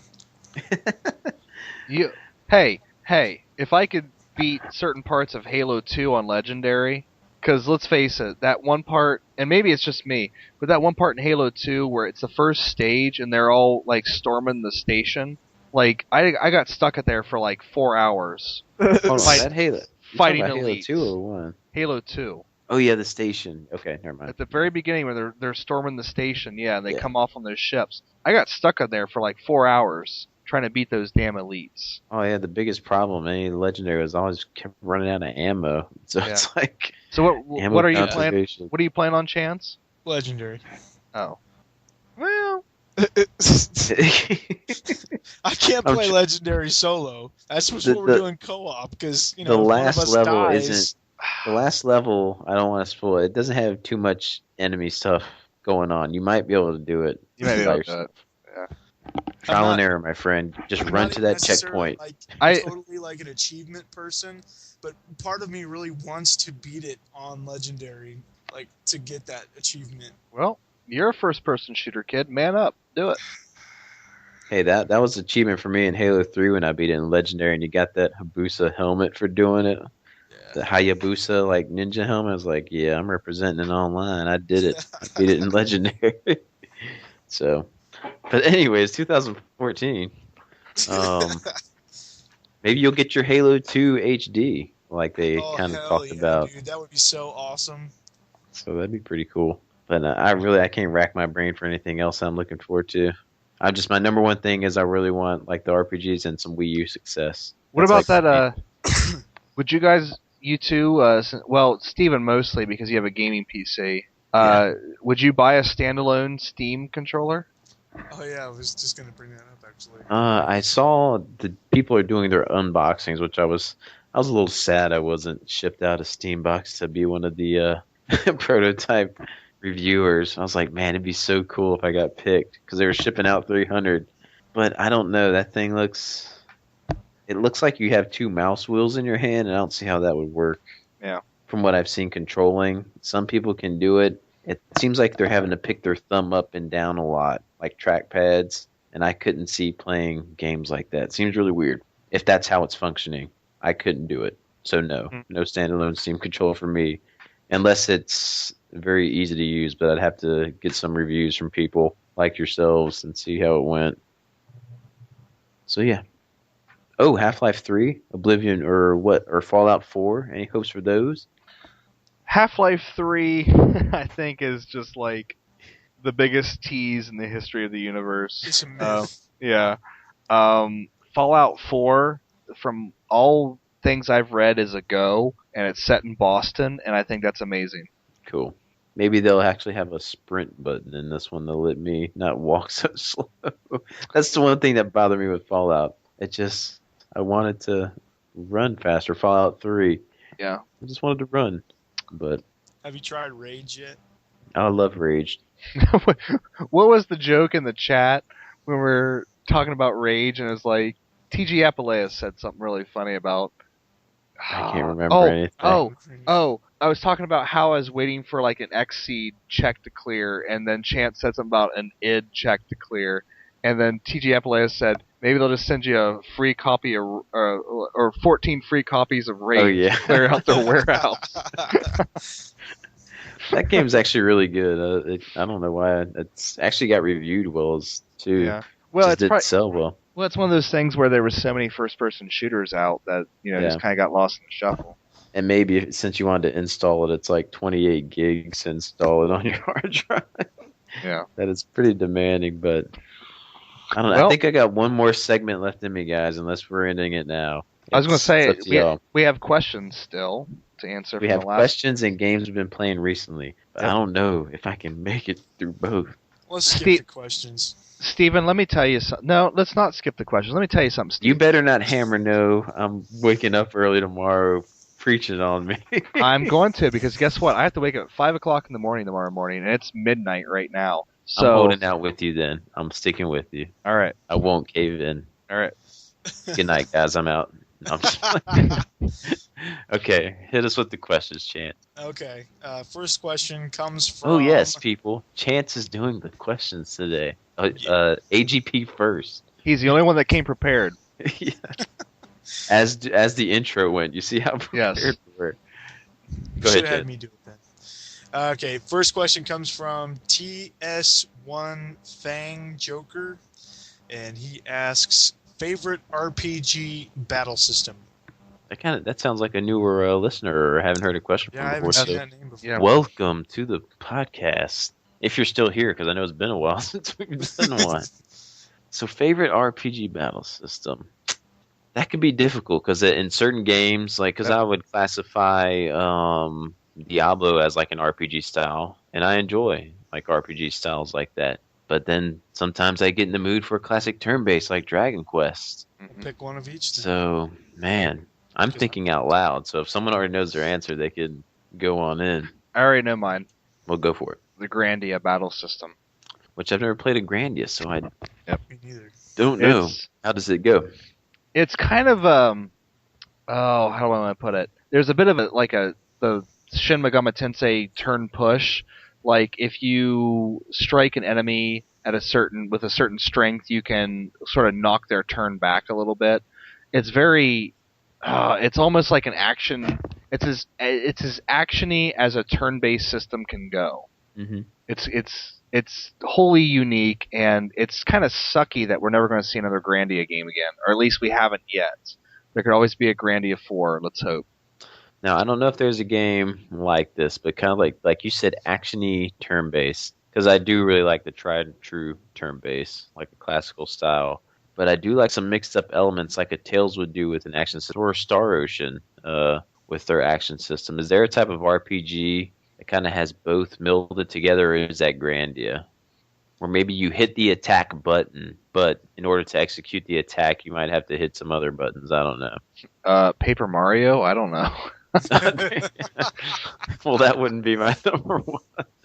I don't know. There's so many. I really like 13.2's cleaned version of the 13 system, where there was no delay in the change. Yeah. That really kept me on my toes. That system. Man, this is a toughie. Yeah. I also like. I mean, I also like traditional, just straight up Dragon Quest turn based. I mean, that's kind of tried and true. Your mic fixed now, Chant? I guess that was his mic. It wasn't And you got your answer, Chance? Yeah, I do actually. I was just waiting on y'all. No, go ahead. If you go it, go for it. I'm actually gonna pick two: an action-based and a turn-based. I love Diablo 3. I've already talked about it, so I'm gonna say that style of action. You know, with different buttons using different attacks, and there was just such a variety of attacks that you could do, and different kinds of enemies. You know, were more susceptible to take more damage from different kinds of attacks. So definitely Diablo 3, and then Final Fantasy 10. You know, just pretty much straightforward. Turn-based, but then I will couple it also by saying not just a battle system, but the sphere grid and like the leveling up system that you use, but with the combat. So that was definitely my favorite. I'll probably do like you, Chance, and just name a couple. I do like you said, the Diablo 3 type system, 13 system, and 2. I really did enjoy and like. And another one that I'm a big fan of. It's classic turn-based, but the way the system works is pretty unique, is the Golden Sun series with your Djinn and how you kind of change on what you have equipped to your character. So, and summoning those characters and maybe losing some stats by summoning them, but waiting for them to refresh. I really enjoyed the Golden Sun series in their system. Which, have you said you've beaten any of those yet, Dustin, or you needed to beat them? I need to. I have all three, but I need to beat play them. Yeah. I love all three of them. I know the third one, or Dark Dawn, gets a lot of hate, but I enjoyed that one still as well. So that would be my answers. So go ahead with question 2. All Mr. right. Doom. RPG Crazy, welcome back. Question: now that this generation has come to its end, what are your top 5 games of this generation? Thanks for keeping it simple again, Mr. RPG. We kind of already talked about a lot of this. I mean, we kind of covered it. Pretty much, if you've listened to like the top games of 2013 and our episode where we talked about our favorite games of all time, you've kind of got enough, I think. Yeah. I think just for fillers, Bioshock for me, Xenoblade, Chronicles, easily. Time and Eternity. For some, maybe. Deadly Premonition. That is a serious one. Deadly Premonition. Yes, that was on your. I thought that was on your list, maybe for. No, it wasn't. If you went to a stranded island, I can't remember. I don't know, but it's Deadly Premonition. It's good. Yeah. So. Enslaved. Yeah, but I like Chance to. Enslaved. Yep. That's Halo a great 4, one. Splatterhouse, Heavenly Sword. Splatterhouse. Quake 4. It is his favorite game, so. Wizard and Warriors. Yep. HD remake. Let's see it. Yeah, with those other podcasts, I think those cover a lot of our favorites. But my big ones are Bioshock and Xenoblade. Those are my big ones from this generation that I take away. So, sorry if those are cop-out answers, Mr. Crazy, but those are big questions. Okay, Fantasy Fan Man asked 3 questions. First one, pretty simple. It said, what system has your favorite game cases? It said not the cover art, but the case itself. Case itself. Ooh. I really like the PS4 cases, but I don't know if that's my favorite though. I kind of like the Vita cases because they're really kind of small and cute. I don't know. I don't like them because they're small. That's what I might say. Or I'm like encasing everything, like the manual stuff in it. And since they don't have manuals, it takes points from me. That's kind of true. You know, I still really like jewel cases. I like buying like PS1 games and things like that, like Dreamcast games. If we're going that way, I think I like if there's a nice like box 64 game. I love the artwork and stuff on them. So if that qualifies as the case, I think I'll go with those, like a Super Nintendo or something. Super Famicom games, because their artwork is always better. Oh yeah, the artwork on the Famicom was awesome stuff. So those qualify. I'd probably go with that. Yeah, either Super Famicom or 64 boxes actually for my cases. What about you, Chance? I love the Saturn and PS1 I was and so waiting for you Sega to say. CD I was so long waiting for you to. box. I was so waiting for you to say Jaguar. I was so waiting for you to say Jaguar. No, I just love the oversized long boxes. Like, what in the hell was the point in making the box so large in like those So when we giant when we sent you that Saturn jewel Doom, you were cases? extra happy then because Oh, it was a you have long no box. idea. I was so excited Nice. when he sent me that picture. Ugh. I'll tell you what my Cool. least favorite case is. Go for it. Fucking Sega Saturn. That's what North I Amer- just said. North American Sega Saturn. Because dude, It's if that thing breaks, it's so hard to find a replacement. I know, but Yeah. they're just so cool looking. No, they're not. They're really not. Even double disc PS1 cases, like you can't find replacements for Yeah. hardly. Yeah. Like those types. So Like I love buying Japanese Saturn games because it's just in those little jewel cases and they're perfect. And I don't even know why like Xbox and PS2 games are in like DVD cases. Like I don't know. It's just like I don't know. I like that they're more Don't need durable than the jewel cases though, because I hate when the jewel cases like the little corners break off and shit. the Saturn like how- cases. No, just Okay. regular PS3. like Okay. PS1. and I like how PS2 wasn't quite a DVD case. It had a little bit more quality to it, a little bit more Yeah. sturdier than a DVD. You always knew if GameStop stuck it in a raggedy case Yeah. because it wasn't the same quality. My other least favorite cases are these new cases that like use less plastic. That have like the recycled Oh, symbol. yeah, all the slots in it and stuff. all yeah. the slots in it. Yeah, I mean that's great that they're using less plastic and great for the environment. But from a collector's standpoint, like you just pull out your 360 game and you can just like pinch clear through the game. You know? Yeah. Nintendo at first with the 3DS tried to be a little creative on some of putting the pictures, but they kind of strayed away from Yeah. that now. They kind of Filling pussed in the out. blanks. Yeah. That cost us an extra 10 cents in ink. We can't do that. Okay, let's What's move question I two? like- Oh, Yeah. I also really like, even though I don't own this, I like the Neo Geo shock boxes. Those are really cool too. Yeah. on. What the hell's a shock box? The big boxes for the AES Oh. cards. Oh, yeah, okay, the yeah, big sure, ones. yeah. Yeah. Okay, what is your favorite sprite in a game? Mm, I have no idea. that's a So we have to be talking about like some kind of classic retro stock, correct? Cyber Demon, Well, yeah, it's a Sprite. Yeah, I'll front give you facing. front, specifically front facing. I can think of a couple. I've always liked Mega Man. I think it's a very classic sprite. Mm-hmm. I like Shadow from Final Fantasy VI, and So I'd say Sonic is another classic cool sprite. What they were able to Yeah. capture with them. yeah, any of the sprites really from Suikoden. There's a lot of detail in those Suikoden sprites. Man, that is Especially when you think those are all hand every like little square is programmed in. It's pretty crazy. Oh, Samus from Super Metroid. There's a lot of shadowing and detail on that one. Oh yeah, and her look, that is a more recent one. That's kind of a sprite-based game. That one of my favorites of this generation again was Lone Survivor. I love the sprite Yeah. work in that. With their creating a survival horror game with sprites was pretty cool when it worked. So they did a great job with that. But yeah, nothing really jumping out except like the main staple games. Nothing Yeah. really jumping out to me though.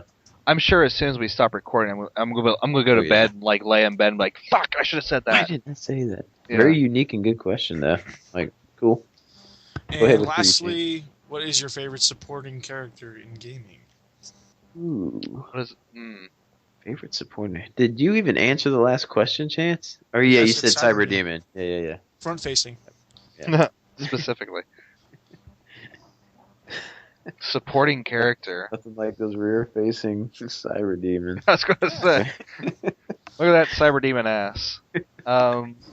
Supporting character. Interesting. So is that like? Because that can be.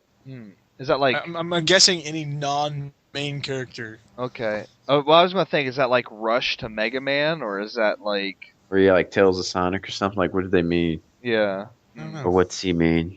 But or maybe if you go in a Final Fantasy party, not the lead character, but supporting. I don't know. Yeah. But I'll say, I guess it's like Enslaved. That's something that jumps out to me. The characters in that, like she's with you the whole time, right? I thought, man, it's been a while. Yeah. But or something like Aiko, she's there the whole time, leading her by the hand. She's not really doing nothing, but Yeah. I guess it all depends on Cortana. what they mean by Cortana. supporting. Oh yeah, she's a great supporting actor character, but I guess it all depends on what he means by that. So Mine's a little obscure, but I guess that's okay. I always wished I could have spent more time with General Leo in Final Fantasy VI. Because you get to control. from what I played of it, you're right. Yeah, it would have been cool to have him. Because you get to control him just that one little bit, and he has that really awesome like special attack, and that's it would have been cool to have him a little bit longer. Yeah, you got any chance? I really liked Cortana in all the Halo games, and some of the characters that weren't your main character. I guess all of the characters in Fire Emblem Awakening could be considered supporting characters because they weren't you. They weren't your avatar character. So I kind of liked some of the interactions between characters and stuff. I like that. And I don't know. Or how about in a Portal with you could say The companion cube? The computer's name who's with you the whole time, like walking you through it until the betrayal. I like Spoiler the alert. companion cube. But that's a pretty cool supporting character. Oh. Grimoire Vice. Elizabeth in Bioshock Infinite. Ooh. Got it. Ellie in Last of Us. Got it. Good answer. Like what? I'm doing like a Family Feud now. Good answer. Good answer. Clapping for you. So there you go. All right. There's some good answers. Yeah, let's move on. All right. The last question is a big one. It's your dog in Fable 2. Yes. I win. Got it. Anyways, go ahead. The last question comes from Bossum Burf, who used to be Sounds called... like another new subscriber. Oh, no, he's been around a while. I subscribed to him for a long time. It used to be Alpha Well Tall 1028 or Well Tall 1028. Like, he's been around a while. He's a pretty cool dude. Voice crack. He asks a very large question. He says, if you could change any two events in gaming history, what would they be? And his two were, I would scrap the 32X and integrate that console, in quotes, into the Saturn's cartridge slot. And maybe then fans wouldn't have been so pissed about Sega spamming new systems. And then the other thing, he said, the other one would be that Final Fantasy, the Spirits Within, would not exist. He said this. He said, I did enjoy it, but it cost too much to make, didn't do too well in theaters, and had little to do with Final Fantasy. It pretty much killed Squaresoft. Now, I will say right away, I agree with him, but I love the movie and would not change it. I love that movie. But it probably did kill what used to be Squaresoft. This is a big question. Wow. What two events in gaming history? I wouldn't want the Dreamcast to die, so whatever we could to keep Sega alive would have been cool. I don't know what would have had to happen, but to have them in the race still would have been pretty awesome. Man. Yeah, that's a tough one. I don't even know how to answer it, honestly. That's one I need some forethought on, possibly. One of mine would be the N64 be a disc-based system. Yeah. Yeah. Or Nintendo buying into the so the PlayStation didn't exist. Yeah, Nintendo continuing on with the SNES CD-ROM system, so then Sony would not have the PlayStation, but then we would have PS4. I don't know. Yeah, but then Sega would still be around. Probably it'd be Sega versus Nintendo still. Saturn would have been more relevant at the time. I'm more comfortable with saying N64 being a disc-based system. Well, didn't it come out like with a disc drive in Japan? Like it's like a floppy. It's like some kind of floppy disk, not a CD-ROM. Like late in the lifetime. Yeah. I wonder what would have happened. What if the crash didn't happen? What you think gaming would be any different today? I think Atari would still be relevant. Yeah. I think that like stuff like the Jaguar wouldn't have happened, and but they would have something way better. I know something to change gaming. I'd want people to go out and buy games that Clover made, so they'd still be around to make more games for us. But oh well. People won't buy them. Yeah. Good games. Mine would just be That's like my personal gaming history. I would have bought like Earthbound when it was new. If I'd have known, then it would be so expensive now. I'd have bought 10 of them.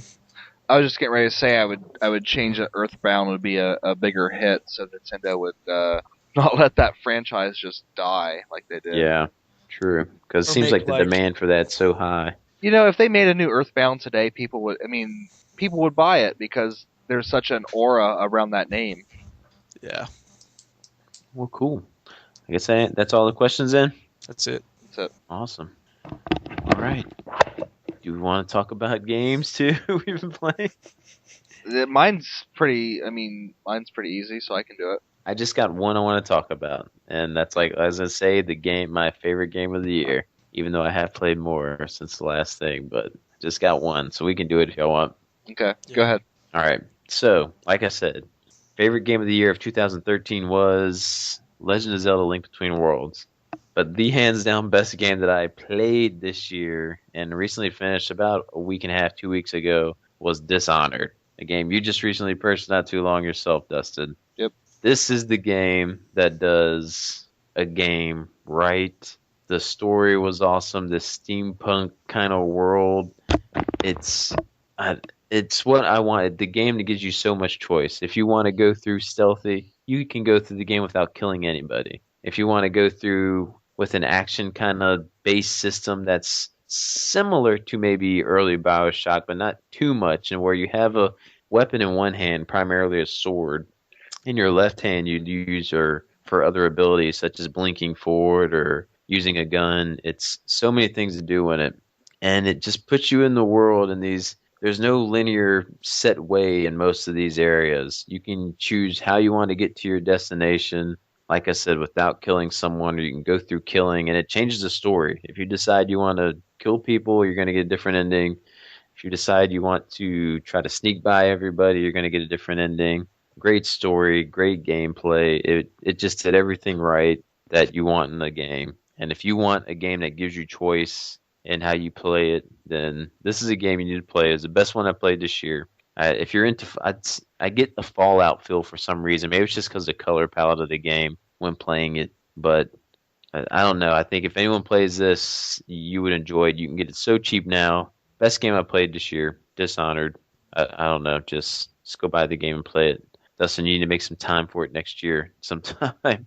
Yeah. After you get over your retro fix here, you can get into some Dishonored because Yeah. it's amazing. So there you go. That's all I'm talking about. Okay. Chance, you want to go? Sure. I think he just muted his mic. Yeah. Yeah. I've got a few, but nothing, crazy. I've been playing Fire Emblem Awakening still because I realized that after you beat the game, you unlock like some DLC that is free. So I played that, and that was kind of cool. Like some of the paralogs that you don't have access to until you beat the game once. And I don't remember. I remember anybody saying, is there more than one ending that you can get? I don't remember. I think if you make the last decision differently, it's different, but I don't know. But I haven't spent a lot of time with that, but I had really like tearing myself up whether I want to actually pay for the DLC maps, the map packs, because there is quite a few of them out now. But I don't want to pump tons of money into it because, it's just more of the same essentially, but I don't know. At the same time, it'd be kind of cool to play. Fire Emblem Shadow Dragon, I've put about 9 hours into that. I'm on chapter 10, and I love it still. It does obviously lack a lot of the things that I really loved about Fire Emblem Awakening. Specifically like the affinity system, and the ability to fight with somebody, like the buffers and the support system that was present in Fire Emblem Awakening. But all in all, it's still fast-paced and really fun game. I like it a lot. And admittedly, I'm not paying that close of attention to the story because it's all in the form of text and like pictures. And whereas in Awakening there was like voice acting and cutscenes, and it was just, I don't know, a little bit more involved, and I enjoyed it quite a bit more. But I do like Shadow Dragon. Recently, I beat Gauntlet Seven Sorrows, and I loved it. It's a lot like a Diablo-style hack and slash game. Great fun, really short, a lot of fun. I recommend it if you like the Diablo-style action games. Then I followed that up right away with Gauntlet Dark Legacy, which is a little bit more arcadey, more similar to the old Gauntlet games, like on the NES, and it is just an expansion of Gauntlet Legends that was on like the PlayStation and N64 and the Dreamcast. Some of the same levels are still present, and there's more levels and lots of different character classes to choose from. The gameplay is similar to like a Diablo style too, but like I said, more arcadey. But it's a lot of fun too, and it's kind of a longer game. So I don't know how much. The game doesn't have an internal game clock, so I don't know how long I've actually played it, but a while. And then the last one here is a game that people have been talking about since it came out, saying that it's the greatest RPG of all time, blah blah blah blah. And I think it's really great so far, and that is Chrono Trigger. I am playing it on the DS, having a lot of fun with it. I'm about 4 hours into it. And overrated. No, just playing. Sorry. Well, so is BioShock, but hey, you don't hear me complain. But it's a good game. I like it a lot. So that's it. Did you say you just had the cart-based copy, or you had like a complete copy? I have a complete copy on the DS. So you got the little poster and stuff in there? It didn't have the poster, but I mean, I do have the case and the manual and all that stuff. Cool deal. So I was glad. I got it in a trade from another YouTuber this summer, and really glad to have it. I don't really, it's one of those games that it's so expensive on the Super Nintendo, and it's like, to be completely honest, I don't even want it on the Super Nintendo. I'd much rather have it on the DS, because I'm much more likely to finish an RPG if it's on a handheld, where I can play it anywhere in the house or on the go, not just sitting in front of the TV. So it's a good game. I like it. I'm still not, flipping shit saying it's the greatest RPG of all time, but it is really a pretty solid game. I like it. Cool. That's an interesting question for Dustin. Like, I wonder if, since he played it back in the day, I wonder if someone could play that today and say, oh, this is the greatest game of all time, or greatest RPG. Or if it would just be no way that someone could play a retro game and make that the best RPG ever. Well, that's kind of also, I mean, Final Fantasy VI, I would say hands down is the best RPG of all time. But, I think like Ultimate Floyd, Scott, I think he played it and, he liked it, but he didn't think it was better than some of the other games. And, it's what makes a game the best game of all time to you is the time and the place. And, there's probably better games that have come out since then, obviously, but for me, at that time and place, it'll always be Final Fantasy VI. Yeah. So what you been playing, Dustin? Well, I just finished Ys Celceta, Memories of Celceta. Watch the video, people. Watch the video, people. It just came up today, so yeah. Well, when this goes up, it'll be yesterday, but still, it's the most recent video. And then immediately after finishing that game, I started Ys 5, City of Kelphin. Or Lost, what is it? Kelphin, Lost City of Sand. I think that's the English translation. And there's just been a recent English patch of the game, so finally we get to play it in English. And I've been enjoying it. I don't understand. I mean, it's kind of a clunky game a little bit with its action, but I don't understand how it's kind of getting all the hate. But then again, I didn't understand how Ark and the Pishtum got all the hate that it got, because I thought it was a really fun Ys game as well. So, I might be like 20% into the game by now. These Ys games, these old Ys games, aren't that super long. So, but I'm having fun with it, and we'll see where it goes from there. And of course, I'll do a game discussion when it comes up. But other than that, I think for the foreseeable future, I'm going to try to knock out some retro games. So I'm thinking that after this, I'll probably go to Suikoden 3 maybe and play that, and we'll see Yeah, I'm where we looking go forward from to see what else is on your retro list here. I For don't some know. reason, when you said that, I wanted to say, I want you to play another Breath of Fire game. Let me know how those are going. I don't know if you Well, beat them all or not. The only one I've beat so far is Breath of Fire 1. Okay. So I do need to get into those some more. I do need to get into the Wild Arms series some more. And Ultima Exodus. yeah, especially since I have the Commodore 64 version of Quest of the Avatar on my iPad, and I tried playing that, and it's like so archaic that it's like you have no idea what you're doing. Did we ever tell Chance when I was over at your house, we put in Wizards and Warriors, and we are like, what the heck does he see in this game? Like, what are we doing here? I don't think we ever did. Yeah, it's just all I'm doing is jumping on trees and collecting diamonds. What the hell? Like, Chance raves about this game, and we're sitting here like, what is this? Okay, What am I do you do? doing? What do you do in a Mario game besides eat mushrooms and get coins? You take drugs and you make money. I have a sense in what I'm kind of doing. I had no idea what I was even supposed to do in that game. Like, I knew in Mario if I went Explore, find right, shit. I at least would get to somewhere. Well, the funniest part was that you actually bought that game that day, Steven. I did. I bought it. Yep. So yeah. So, I have a playthrough up on YouTube. Go watch it. You do? Yeah. Cool. I will have to watch it because you said you can beat it in like 40 minutes, right? At Yeah. least you can. Yep. All right. Sweet. It's a really bad quality video, but it's there. All right. Well, I think this is a content-packed filled episode. Let's finally call it a wrap. we're at 3.5 hours. If we've been on this should have been Skype call. original, yeah, We've been on the Skype call for 4 Almost hours. 5. 4 hours and 40 minutes. Yeah. yeah. So it's been fun, guys. So It has been fun. So it has. It is, but it is that holiday season, everyone. So just everyone put everything aside. Love one another. Hold open a door for somebody. Let someone pass you in traffic. Let them merge over. Do something nice. Yeah. And just be safe on New Year's Eve. So that's all I have to say. This is my 1-year episode, guys. Hey, speaking of, it's 1 year, and congratulations, Chance, 1 year episode. Thanks to all our guests who were on with us this year. Yeah. Didn't even mention that to everyone who's been on. I can't remember everyone we had this year. Grub Gun, Alex returning around the base.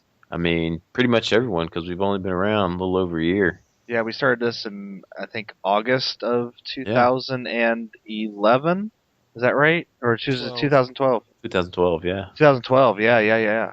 So, man. Wow. We had a chance on as permanent that quick into it? No. This What was the- the first time I What was were we on. thinking? Oh, okay. Okay. It was Yeah. it was I was like, episode geez. 6 last December. Nice. There we go. I didn't remember that at all. I'm glad you did, Chance. That's awesome. It's Well, not all like of we've you- recorded that many episodes. I mean, you can go look at our channel and you see all of the episodes on one page. We're at episode 17, sir. With some mini-sodes. So Yeah, with some a little bit of mini-sodes. content. And hopefully next year we'll be better, you guys. Like we were talking about it before here, whether it's more mini-sodes or getting more episodes out there. It's just this is always a busy time of year for everyone. Like I said, it's holiday season. Like I mean, we got family and everything. So And when we started this, we did promise at least one episode a month, and Yeah. we've stuck to that pretty well. we I have. feel We've so. done a good job. If not an episode, we've done a mini-sode to keep people at bay. But we are thankful for all our subscribers. We're almost at 200. So maybe we can start getting some more people from our main channels in here, or maybe they just don't want to listen to us for 3.5, 4 hours. Who but, would? I don't even want to listen to you guys for 3 hours. but for you listeners who are here, we're so appreciative, and we thank you for Faithful this year. few. Yes. Yes, the AGP community. Hey, I'm getting good vibes though from like what Rusty posted in the chat. He only has like a couple he listens to. We're Yeah. kind of on that list, so I'm proud of what we do over here and our guests that we have. I think we got a good thing going. So A wise man once said, "A little group, it's always been and always will until the end." here we go. Who said that? Kurt Cobain. All in all is all we are. Oh no. And on that note, Let's go take Hey. some heroin and shoot ourselves. Yeah. after I just told everyone to be safe, let's go take care and kill As ourselves. Grub Gun said, let's go get some of that crocodile. I'm back. I'm back. All right. Bye. Oh, Bye. what a shitty end to a amazing episode in an amazing year. I wanted to end on the I'm back. I thought that would have been great. Oh, well, I'm back. I'm back. I'm back.